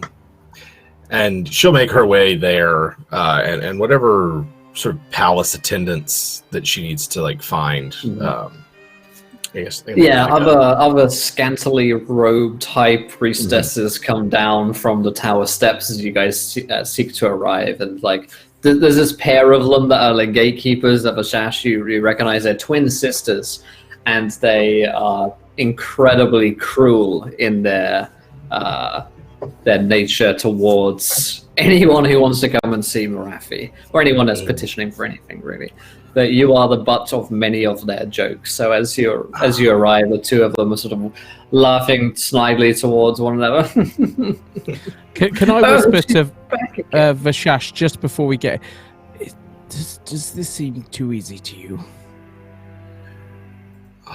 Well, of course. You have got yourself caught up in the great game between the Witch King and his mother and all other manner of, they're creatures. It's nothing about this will be pleasant. Such is the way of things. And she'll turn and, it is I, the most wretched. These humble petitioners wish to seek audience with the great mistress herself. I am only the hand that brings them here.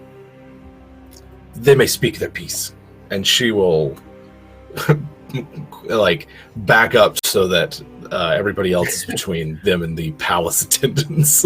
Right, they share a private joke between one another and sniggle at what Vashash said, and then they both turn their heads together towards Darcy, Ive, and Geiger.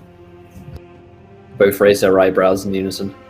I feel like we've pre-agreed that Ive does the talking based on Darcy's very short temper when people call her out on being houseless and things. And Geiger's general... yeah, just a little bit tends to want to shoot people. And since Ive is fairly pitiful with his collar...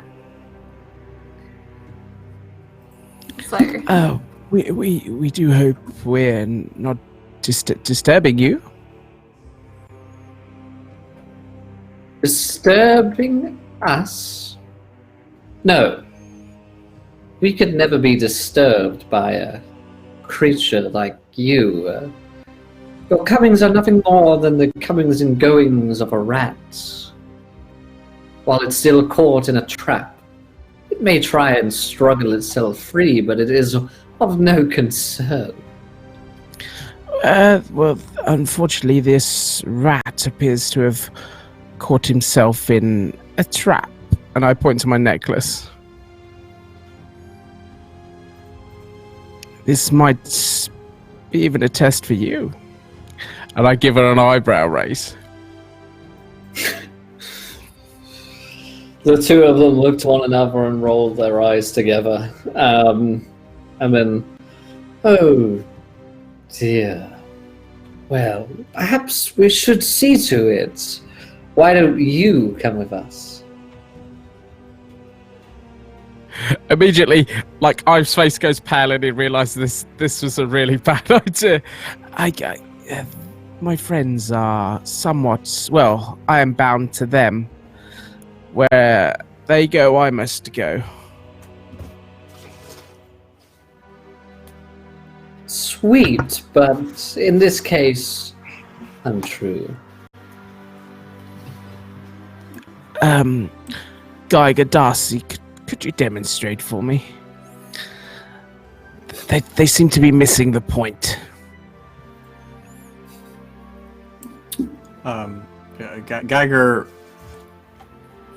Geiger walks on the other side again and basically moves to the 10-foot border.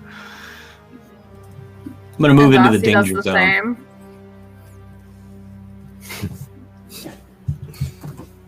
And then Darcy takes an extra step just to prove the point. Yeah, as sort of like tearing and sudden pain for you begins, the both of them smile.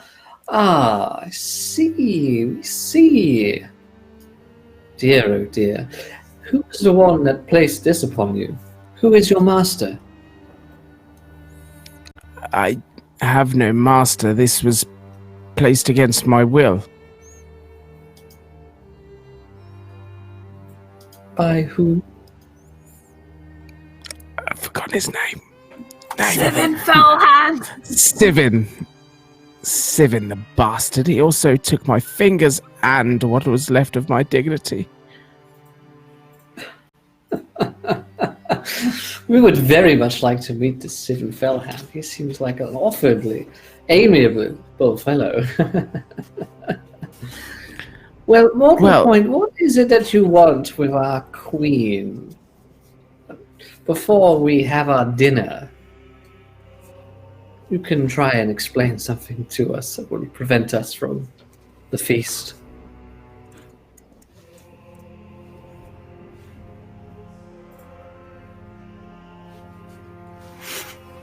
Sorry, Darcy, muted. You're good. Go ahead, Darcy. Darcy is gonna roll up her sleeve and present the bracelet of the spider. It is but a trinket, but you are welcome to it. Gives me no use anymore. Something to entertain you. One of them strolls up to take it. What business do you have here? You wish to give yourselves to her?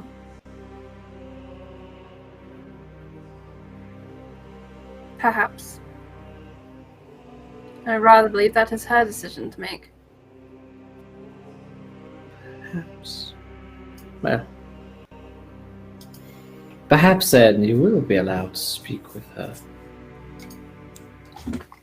But there is a small matter that she wishes for you to take care of before she meets with you. See, my lady, dark mistress that she is, sees all. She sees that she cannot yet fully trust you all, for you have betrayed so many on your long, wretched, miserable quest and lost so much along the way. Really, it appears to her that pet. it appears to her that you are merely here because there is no one else who wishes to listen to you anymore. So, you will need to perform an act of worship to Her Majesty. Something appropriate, of a scale which is pleasing to her. The nature of this, of course, is up to your own wild imaginations. Something exciting and interesting. So, she will convene with you when the proper tribute has been sacrificed. The two of them Is it really start bad? to- My first instinct is I really want to stab this woman. That one I'll do. No, Darcy, that is not the solution to everything. Kill the High Priestess. Kill the High Priestess. Take her head. Assume her place. If appropriate tribute is made, then your lives will be saved. Protection will be offered to you. You will even be given a place to live here. Darcy will Some incentive for you. As for you, Vashash, presumably you've got nothing better to do than run around with these pitiful creatures, so why don't you run along with them now and try and be helpful in some way? Of course. I would be delighted to help them in their endeavors. Anything to please our mistress. Run along now. Well, we should go quickly.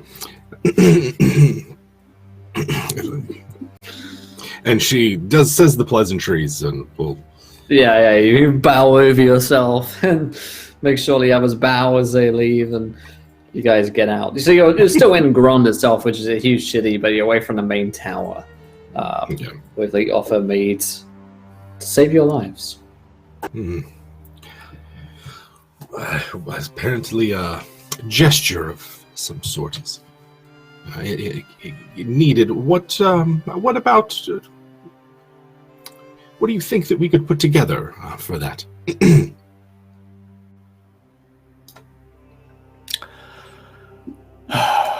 Well, if we were somehow able to get the elf back, that obviously would be go a long way. I mean, we did steal it from Fenton, who was probably going to give it to his mom or whoever, the Witch Queen. So, probably not. She's probably not happy about that. Although we were just trying to fast track it to her. Service, yes. Yeah, we were trying to fast track. Would they have taken his finger off me when they captured me? Because I chopped off his finger, right? You did. I mean, maybe you've got it tucked away in a pocket somewhere.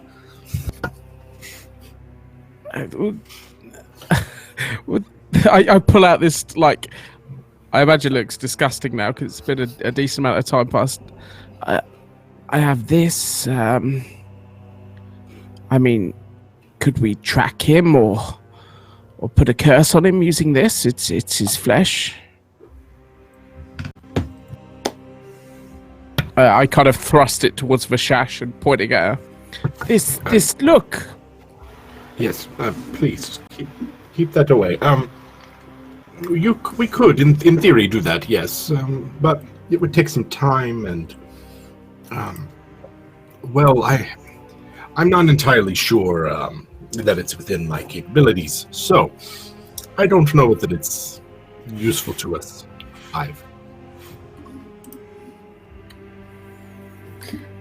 Perhaps we could take it to a temple, and you and others could perhaps at least locate the elf.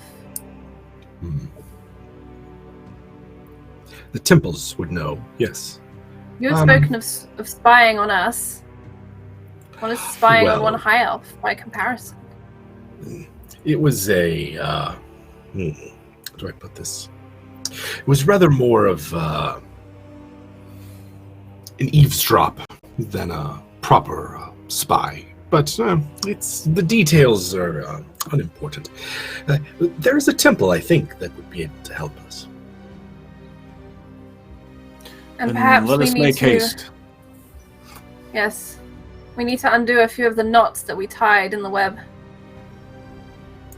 Pick a few sides. Yes. Uncomplicate things.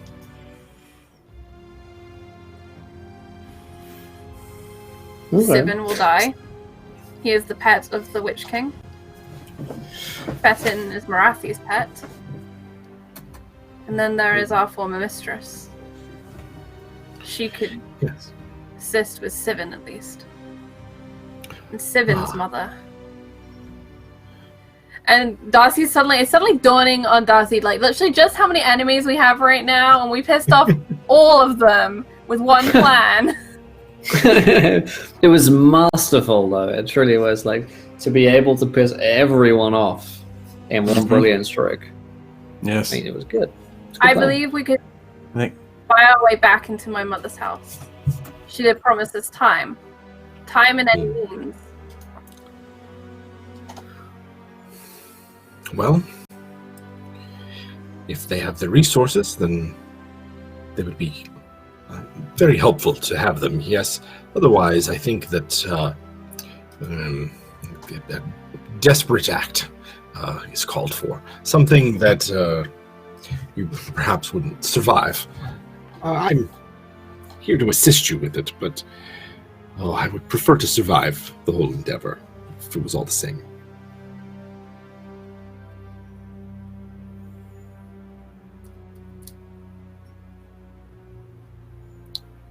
Let's start with the high elf. Okay. That finger. So you guys want to go to a temple? Yeah. So it's any place they do like ritual magic or something. Right, yeah. You definitely got like your own ritual magic, like temple house, I guess, for Shash, where you take part in various different rituals. There's a high priestess there who's like one that you're in favor with. And so she will listen to what it is you have to say. What is it that Vashash would like to ask, I guess, if there are favors being called in? We have a prey that we need located. It is greatly important to our mistress that we find it, and we have a piece of the creature here that we could locate it with, if you would allow us the use of your ritual chamber and assistance in the matter. Very well. Will this bring glory to Cain? I do believe so. It's a prisoner that was quite valuable. You remember the rumors of the pirate excursion in the Sea of Malice a few weeks ago, yes? Let's say that our mistress greatly desires a prize won from that battle. I think it would please Cain, and certainly there is a chance for bloodshed along the way. Very good. Then you may use the adjoining chambers. I will join you in this quest of yours. Excellent. And she'll prepare herself, get ready. If Darcy's amenable, I don't know what Darcy knows about magic, but Darcy you expressed a curiosity, right? She certainly wants to know Yeah, more, I and think. she'll approach Oshash. Show me. Teach Yes. me. Let me help. Come here. And she'll start explaining the finer points of just, there's a wind that blows throughout. If you're not attuned to it, you can't sense it or feel it. But once you do, you can sense its currents, how it moves and flows. And if you're strong enough, you can gather it into yourself and twist it, do what you want with it. But for now, we'll practice sensing the flow. And she'll walk Darcy through the ritual room and like all the runes and so like arcane geometry of the place, and stand here and just feel it. And like trying to get her to sense what it is that's that moves and stirs in the winds of magic around here. That dark magic in this chamber, and this dark vaulted chamber in particular, it's a particularly strong current of the winds of magic is flowing through. So Darcy, even though you're not particularly skilled or attuned to magic yet, you too can sense this. Along with anyone else in this room right now, you can feel that sense of something else is with you here. I think for Darcy, she feels that wind, but in her own mind, it manifests as like that web with strings that are being pulled, and the way the wind is moving for Darcy and in her mind it's these strings that are being pulled in different directions and different patterns, that have been woven. She just can't make it to wind. She's stuck with spiders. She's stuck in her head with the spider imagery. All right. Let's see. So let's have you make a willpower test, Darcy. Flashback, season 1.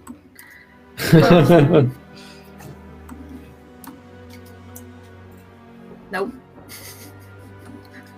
Not even like a little bit close. So like many magic users' first attempts to touch into the weave, the web of magic, which Darcy is trying to tap into, you do so too strongly. So I guess there's like this sense where not only can Vishash see magic, but you can like touch and you like mold and wolf magic to your will, and that's sort of what casting magic is. And so Darcy, like first experiencing this, almost like steps out of her own body into the winds of magic, opening her mind to too much.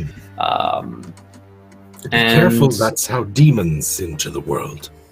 Speaking of which, just have, what's it, a Chaos Burst in this game? Yeah. Yes. Let's do one of those. All right, let's do it. I got the expanded tables. Is it D100? Do we want minor, major, or? Let's have a minor. Okay. All right. You're not D100. too powerful, so that's okay. Flash die on D100 though, yeah. There it is. I see 5. Oh, sweet. Oh, cold sweats. All those within 10 yards immediately break out into a cold sweat lasting 10 rounds. I just have this effect on people, I think. It was you. Everyone just gets really nervous around Darcy. So yeah, you guys go full anime, and she's just like suddenly beads going in for us. Something is very uncomfortable with Darcy, like stepping into this. The winds of magic begin to blow strong in this area, and it's slightly concerning. But like Vishash is there, and the High Priestess is there, so like they get under control a few moments later, and the High Priestess will say, "Try again, till you get it right." There you go. Thank God for that. That could have been if this was Pruitt's character, we'd never gone. So try again. So Darcy, you successfully, with a bit of training, and it's probably like a bit of a montage here, a couple of hours worth of training with Vishash and the other priestesses, learn to control some of the winds of magic and bend them to your will in this location, which is particularly created for just such a purpose. And we are going to mechanically, I'll probably message you as I'll figure out between next week. We're going to give you a magic score, and we're also going to give you some insanity points as well for opening your mind to. Give me to the that. insanity. Mm-hmm. That's beautiful. So let us see. That's a couple of hours worth spent doing that, and the High Priestess will say, "This creature that we seek, what is it exactly? Tell me more about it and I can help you track it down." These, I haven't seen it. You'd have to ask eyewitnesses. They spoke with it. It's a high elf. Pompous, ignorant. The emblem was a golden lion, right? I'm not making that up. Yes. Yeah, white lion, yeah. White lion. Yeah. A white lion, trace in our lands unchecked, unchallenged. Yes. Very well. I mean, I challenged it by chopping off his finger. Yes, the lion doesn't That run was wild. challenging. The lion is kept by a weak keeper. Then I shall find Fucking it. Steven. With your assistance, please. So, I guess it would probably be a channel for the sash. We can have Darcy just roll a willpower here too. Yeah. All right. give her the assist. Boom! Oh, sweet. Give me that magic. Boom, boom. Wow. That's my second one of the night. Yeah. Holy moly. So, Can't roll in a fight, but yeah. You got that beginner's luck going in for magic. You're like, all magic, you just start off like, I'm fucking great at this. And then demons come in and you die. But for Darcy, she's like, you just hit your stride for a moment and it feels great. she's really driven. actually, I think that's what it is. Yeah. She's really driven. Yeah, and you feel super in control for the first time of this power that you realize now was always there. It was just something that you could never really could notice. And so the three of you begin to chant in this ritual and perform the rites, and then as her eyes close, the high priestess looks for a moment, and the three of you share a vision of Felafir. And you can see a black tower of the Black Tower of Nagarond, and he is being pulled towards it by his slave drivers. And of course, because this vision isn't exactly what is happening, it's more Palantir style, looking into the mirror. You get flashes and visions. You also see a vision of the Witch King who's standing before Felafir, who is prone. And you also see a vision of Fetin, who is behind the Witch King, cast up and strung up, being tortured and quartered at this point as well. And the vision sort of bites away from you, and the High Priestess says, Nagarond, that is where your quarry lies. He is being drawn towards the tower now. For a great purpose, it would seem. Such a dangerous game. We know where he is. We can depart. You know where he will be, at least. Right now, being brought into the city, perhaps, if...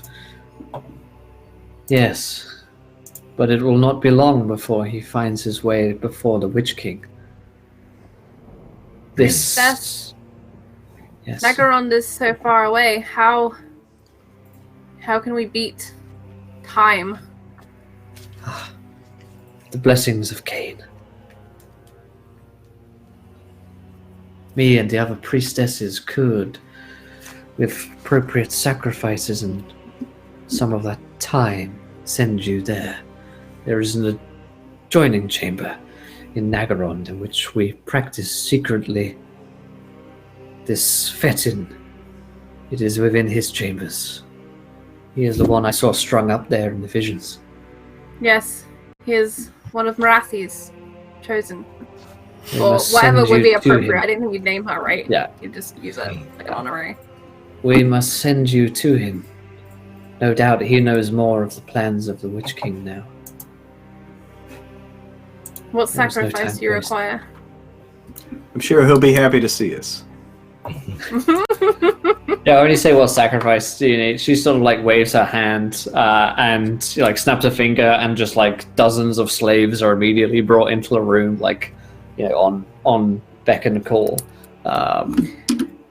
and summarily executed in a ritual to Cain, which other priestesses begin to join in on as well. And Vishash and Darcy, you two are encouraged to sort of take part in, it's a bit like a hymn. 2019. Yeah. Yeah, it's a bit like a hymn. Like, it's got a chorus to it. Like, once you kind of catch on the rhythm of the chorus, you can sort of start to join in and take part in the festivities. Ivan, Geiger, you two watch on as this festival of blood begins to take place before your very eyes. Yeah, Geiger leans over to Ives and be like, I thought what we went through was fucked up.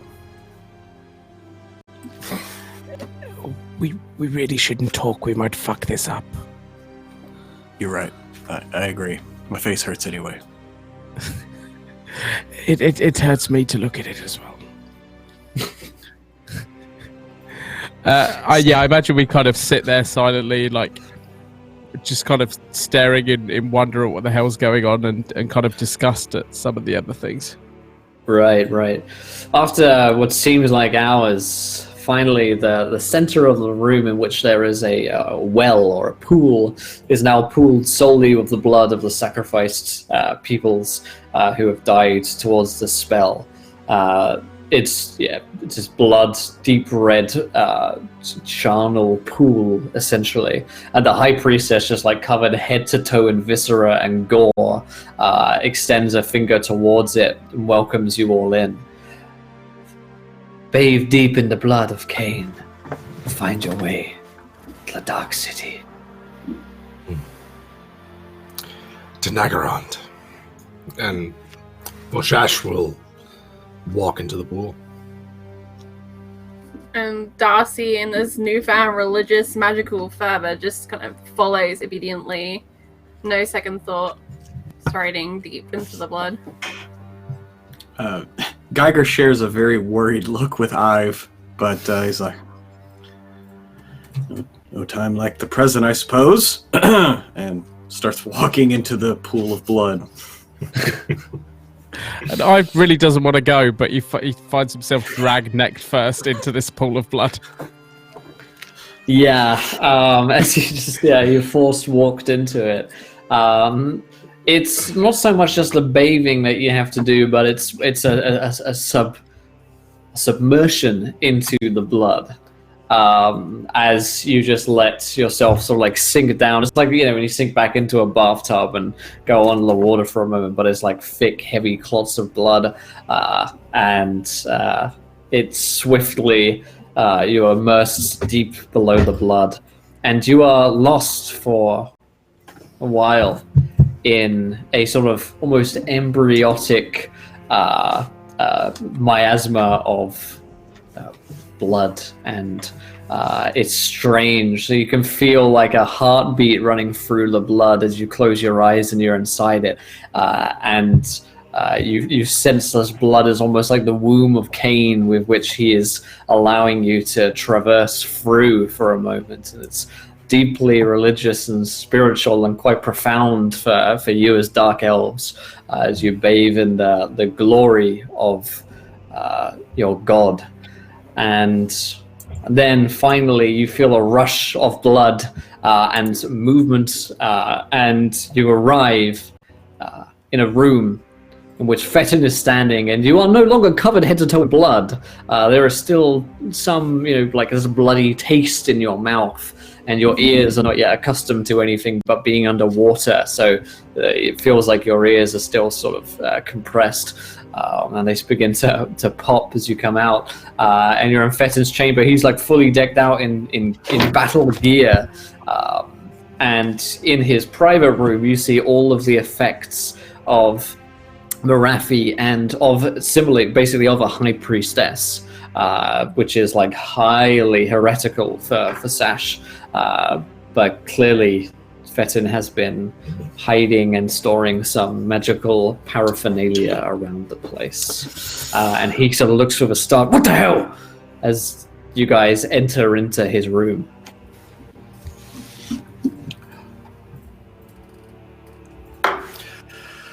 Fettin, my old friend, we have come to save your life. What the hell is the meaning of any of this? Are you in it? He draws his sword and sort of points it towards a group of you. Shout for the guards, and I'll be here any moment. We represent friendly interests, shall we say. We are here to assist you in your endeavors. He looks you up and down. Recognizes your attire.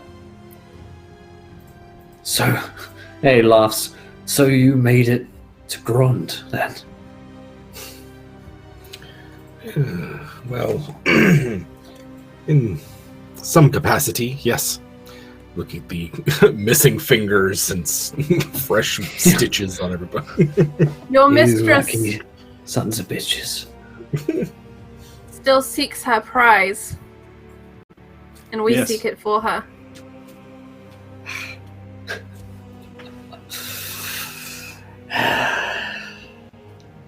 And yet I have you all to blame for the fact that I no longer have the prize in my possession. No, you have Sivin Fellhand to blame. He interceded. Yes. If it wasn't us working through him, sorry about that, he would have done it eventually. Now we know exactly where the prize is. So, as you can see, we've done you a favor.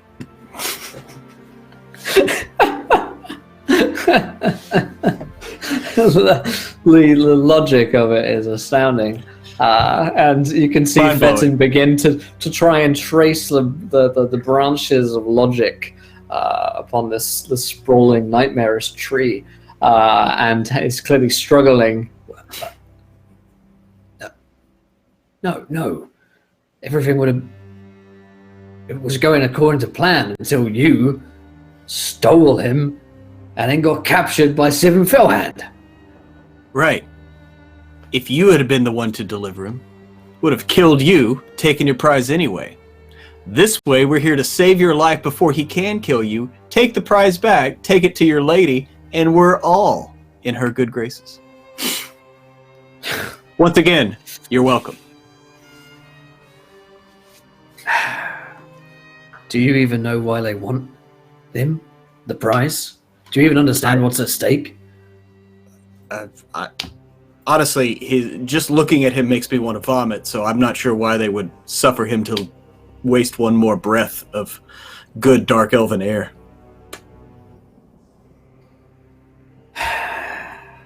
He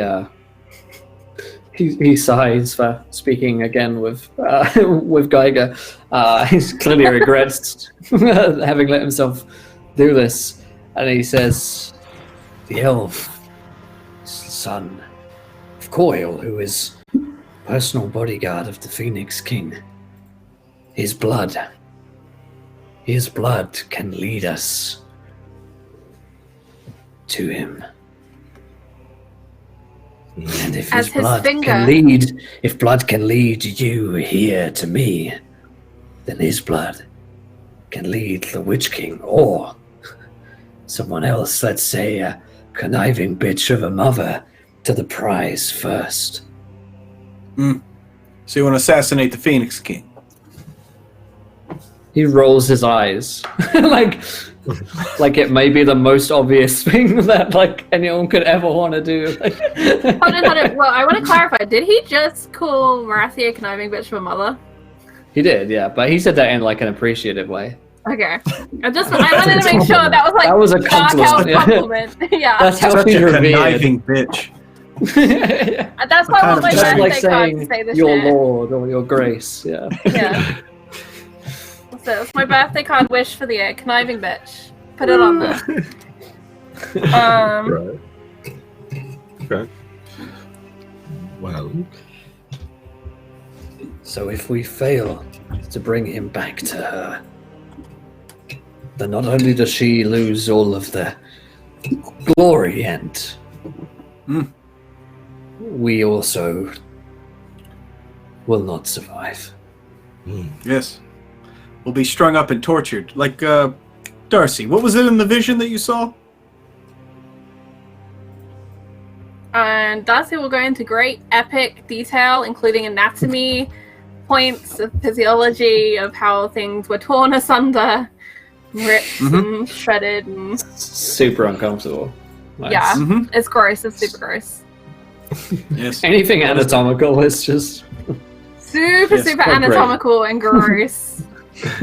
And she'll describe the pain and the ongoing additional effects of having certain things pulled and Sure, yeah. Right. Well, Fetton sort of gulps during all of this, but it doesn't look like it surprises him altogether too much. He sort of nods a little bit and is like, that sounds about right. So. Especially the pulling part. So we need to So we- intercept this elf on the way to the tower. Yeah. So Simville Hand is a day out from the city now. I was trying to marshal the last of my men to try and launch some kind of attack against him, but he travels with the Black Guard of Nagaront, a whole unit of them, and the elf is with them. What about his mother? Is she in the city? Me. Oh, Marafi? No, Sivan's mother. The Fellhand Oh. matron. Yeah. She's bad She's news, still you know within that. the city. Yeah, Mayfair Shade Arrow is still within the city, yes.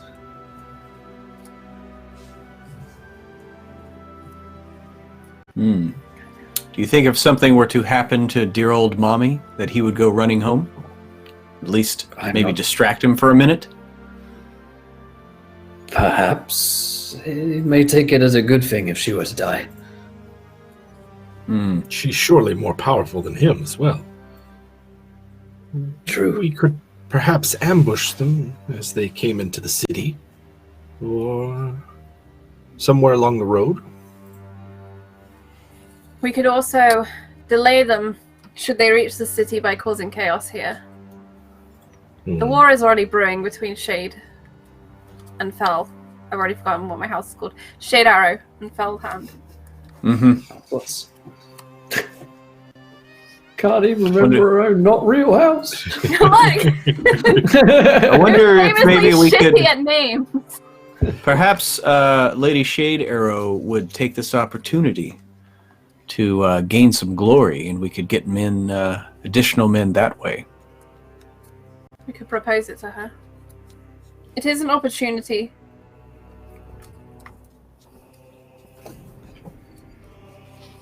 That's my vote. As good as mine. At this point, Thank any you. opportunity may help.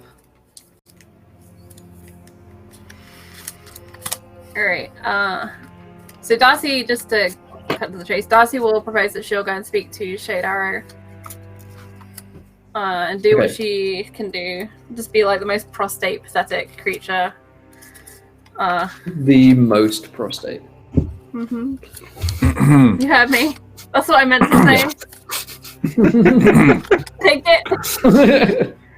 Like there's no more feeble part of the body than the prostate. Any anatomical book will say that.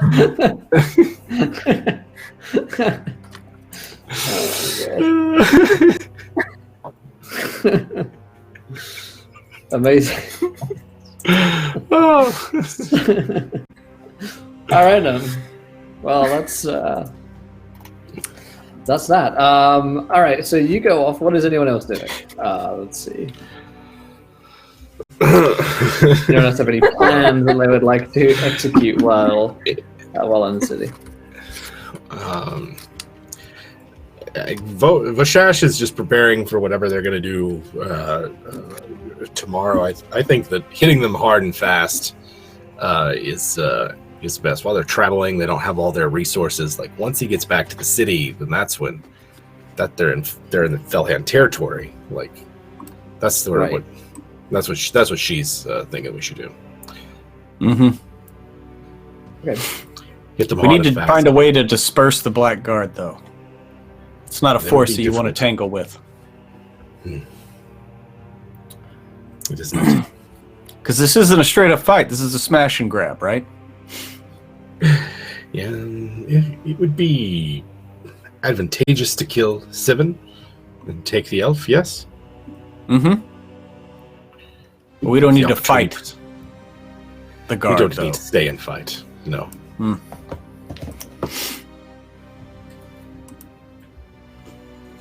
Just tie them up.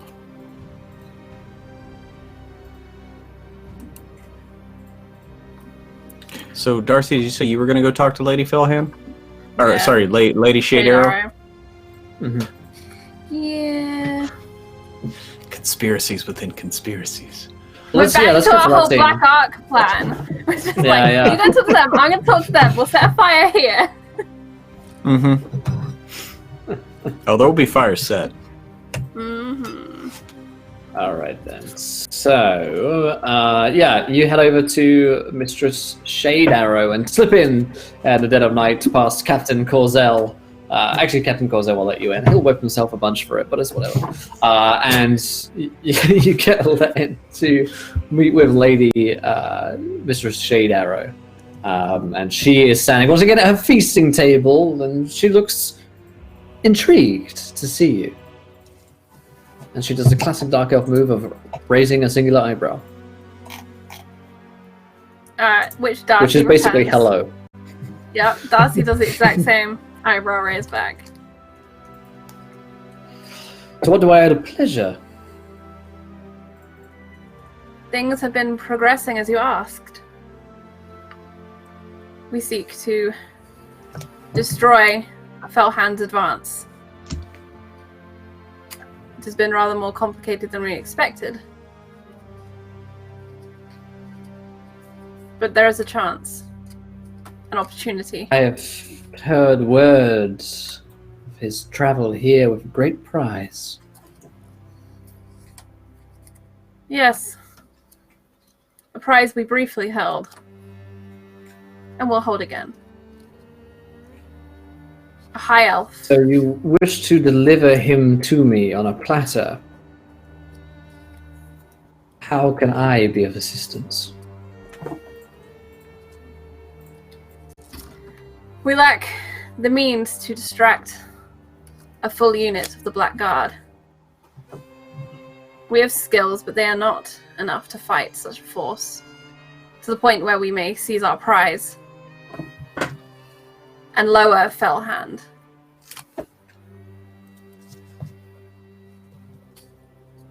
Then If you wish to strike down Mhm. Mistress Fellhand, there is an opportunity here too. She is alone in the house. Well, but barring she is whatever. powerful to do. Feeble retinue she possesses. She would be weakened by her son's death. Certainly. There we must strike first, I believe. Very well. I personally will see to it that there is a force lying in wait for Sivan Fellhand and whoever else he travels with. Perhaps enough time can be bought to give you a chance to win back the prize.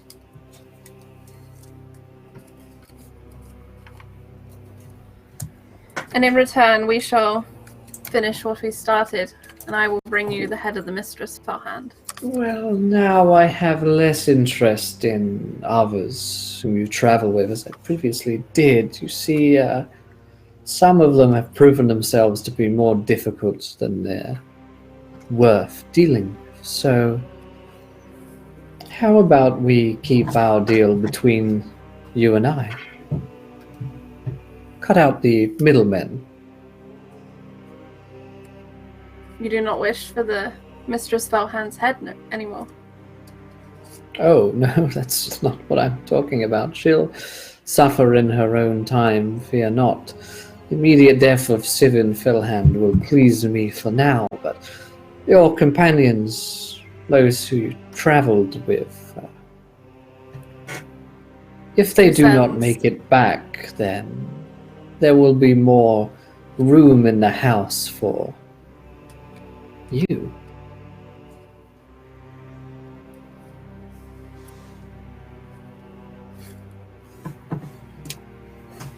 I shall see to it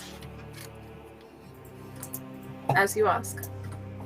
See that you do. I will be very impressed. And Darcy will raise her eyebrow and take her knee. She raises an eyebrow back. The super close-ups of both eyebrows for a second. Like cut together, both eyebrows. And then scene. Darcy's Darcy's over there. I've Geiger, Vashash. Is there any planning and preparation you would like to do before attempting to execute Sivan Fellhand / rescue Felafir? Yeah, Boshash would work with Fenton if they were, if he was willing to.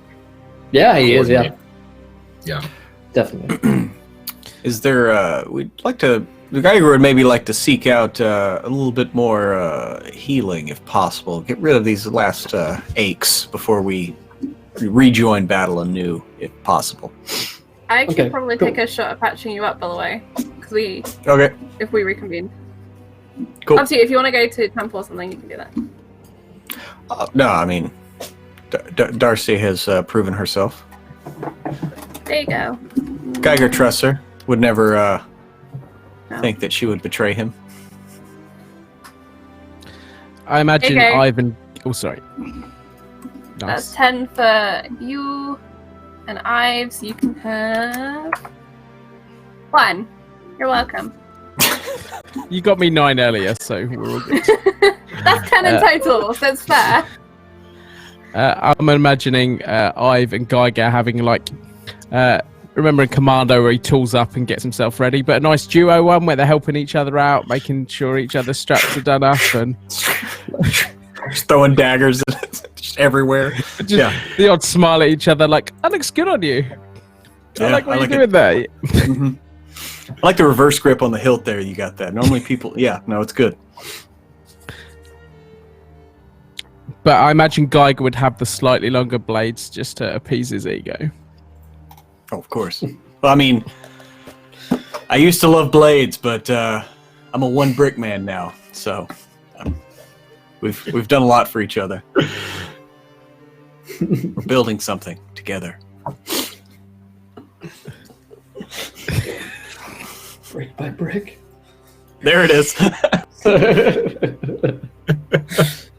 So, all right. So, some healing looks like it is performed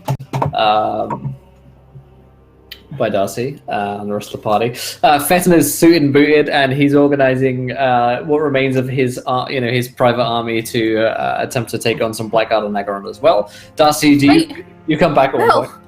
Yeah. Just had an urgent flash. We took Tixie and Ives into the blood too, right? I didn't hear you guys say that. Fuck. No! Everything I love is taken from me. You guys are terrible pet owners. What are you, Jim Davis? What's going on? I don't know what's wrong, guys. Like, Wait, Totally Will, think are they alive? things. Are they Take 'em still alive? outside. Did They they died die like off 5 weeks screen? ago. They died a miles back, yeah. So, Geiger- they're probably Geiger- not dead, but Geiger, while Darcy's gone, Geiger realizes the mistake, and he goes down to the spider market, and he tries to find a spotted spider and a striped spider, and be like, by the way, I went They've back got- for Tiggs. they got spots in different places, like slightly different colored, but like kind of if you like squint at it from far away, like it's different, but like kind of look And close enough. he kicks away a pot of spider paint quickly, where all the spots will wash off the first rainstorm.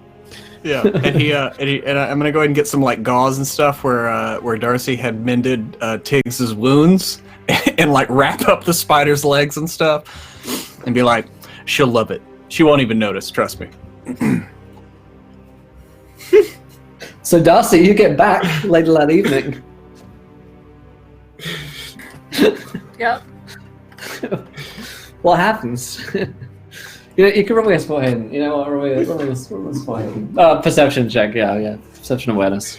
We'll see if you notice as you come back. Nope. Oblivious. Nope. By the way, Vishash, Step- Vishash had her people send the spiders through, so I just got done washing all the blood off. Good. They will be useful. She strokes the fluffy leg. It's a little less fluffy than you remember it. And the spider goes.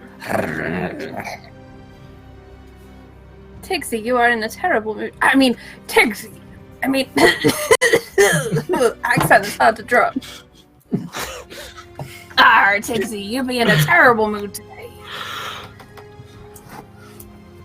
It does indeed seem like she is.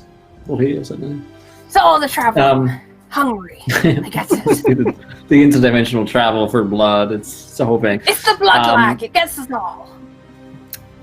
Do you tell the party about your meeting, and how much do you tell them about the meeting? I would take all of them aside and I'll explain that Shade Arrow agreed to set a force out to distract and then see with the Black Guards to offer us an opportunity to do what we needed to do. Excellent. And and she'll add that will, for now, complete part of our agreement with her, and she'll be contented. Although there will still be the issue of the matron Fellhand. Certainly, she wants to take a shot at her, right? Aye, in time. In time. Mm-hmm. And what of Sivan? Did she have specific orders? Must he die? I'm gonna try. Aye. You must die. Mm. It is almost more important than the High Elf to the Mistress. Almost. Ugh. I can't stand Sivan, but at least he's of our kin, and not one of those. Aye.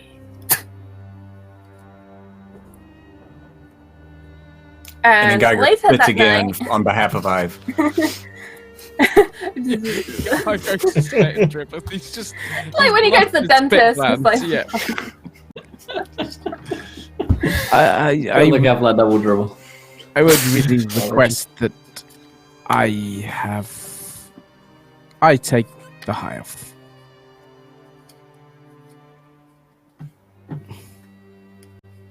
aye, but you must keep him alive and whole. And whole, yes. I want him to know it was me.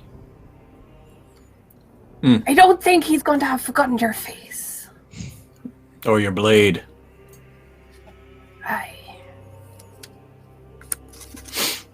Perfect. All right then. So I guess at that point, as you guys wrap up, go ahead. Later that night, Darcy wants to take Geiger aside. Oh, let's have the same before we. Geiger, we have a problem. What is it? Shade Arrow. She wants you dead. And Ive. Oh, really? Aye. Well, consider this. She wants to take out the matron Fellhand, correct? Aye. Do you think she'll do it herself? Just saying. No. She is lazy. She's old. If we could facilitate that, could put her in a false sense of security. We could take out 2 houses.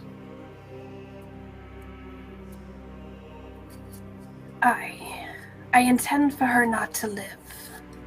This is true. Shade Arrow, Fellhand, with 1 shot. We can take them both with 1 fell arrow. See what I did there? It's very clever, Geiger. You should put that in the book. Oh, it is. Don't worry. And Darcy's gonna actually reach into her clothing and pull out 3 soggy pages that she saved from the beach. Still soggy.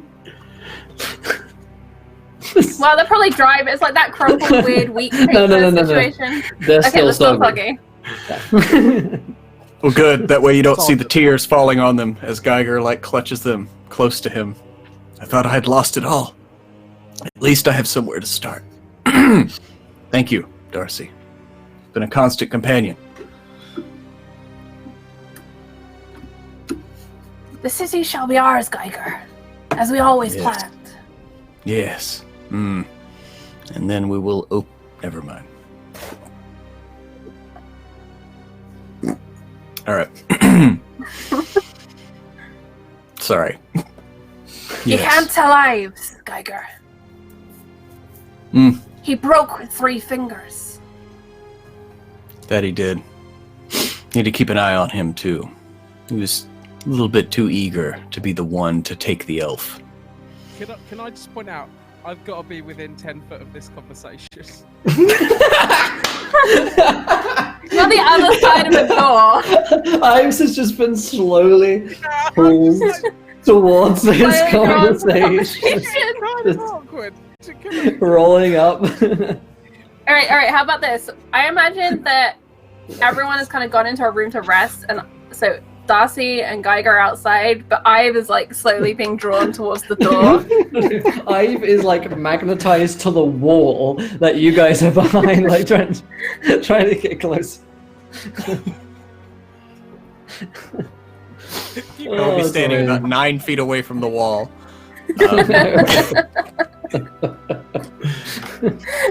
But yes, he's a bit too eager. I wouldn't be Right. surprised if somebody paid him just to off the elf. Plus, he has the issue of a bond around his neck he can't break. He needs someone, a new master. Or perhaps he truly is loyal to the one who put it there in the first place. Well, we shall see. If anything, we could always just walk opposite directions until our problem is taken care of. Or sail, perhaps. Even more delectable. Regardless, thank you for confiding in me. She nods, raises an eyebrow, and steps back in through the door into the other room. And Geiger raises his eyebrow to match it. And nods. And steps back through the room. As you move apart, Ive's eyes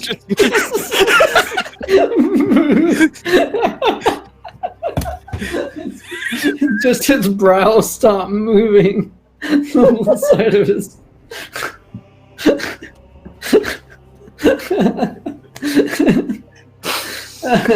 And I think on that bombshell, that's how we're going to end tonight's episode of The Spite of the Witch King, my friends. It's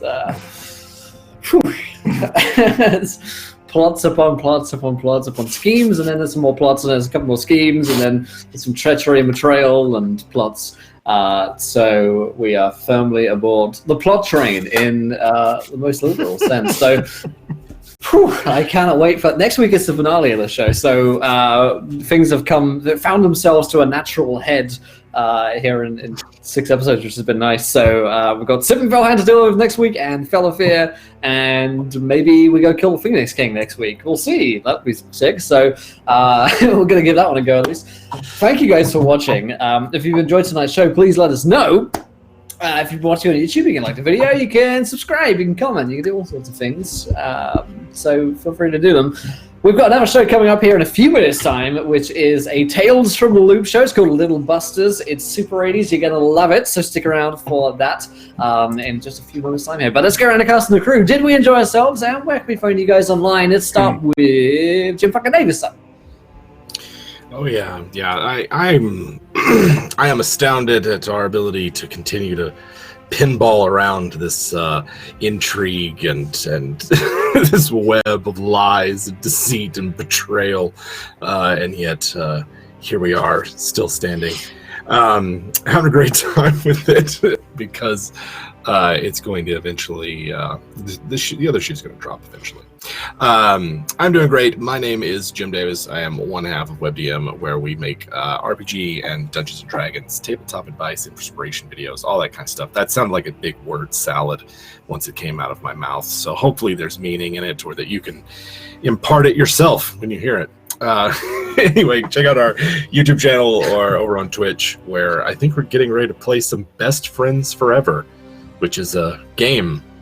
I'm excited about it. I think it is a game. There you go. derive your own meaning from my words. I'm not a prophet, but maybe I am. I'm gonna do the hard work for you. You guys right now. Charlie, same questions for you. What were the questions? Well, I got lost somewhere around plots and schemes. What are normally my questions? What the hell, What's my Charlie? name? That's my first question. What's my name again? How dare you? I had a great time today. I'm very excited to see where this goes. I couldn't not have Darcy tell Geiger. They had team scheme, and it's going to get them both killed, and it's wonderful. Scheme team. I'm at Frost from Fire on the Twitters. I have a whole schedule in my pinned tweet, but I'm back here on Monday for some Inquisition.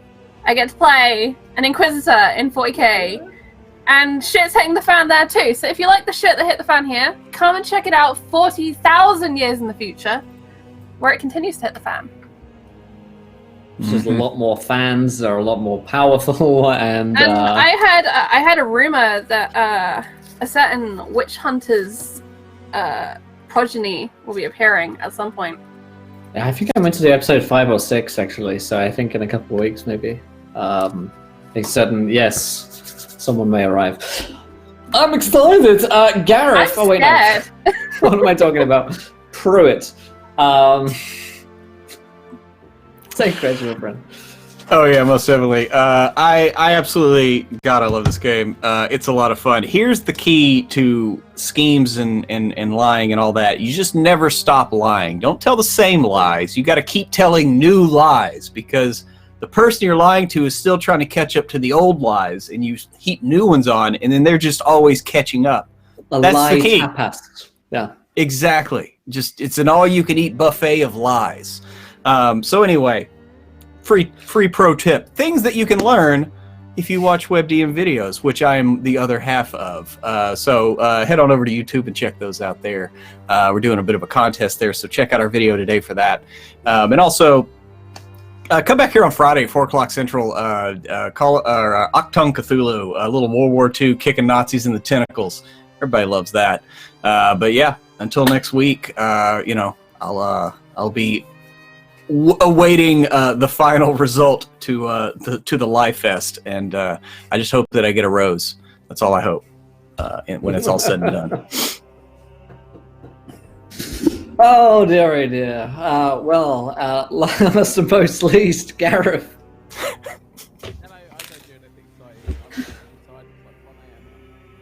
You've gone super quiet.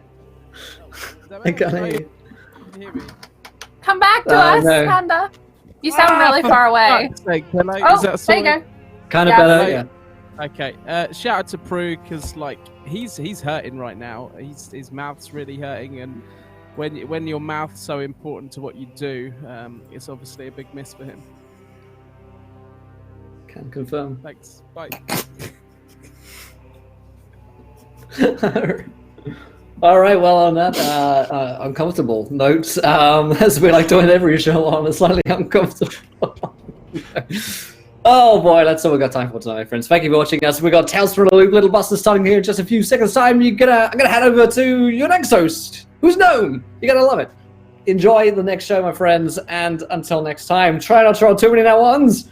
We want to be there laughing when you do. Good night, everybody. Bye. Say her name for us. Bye.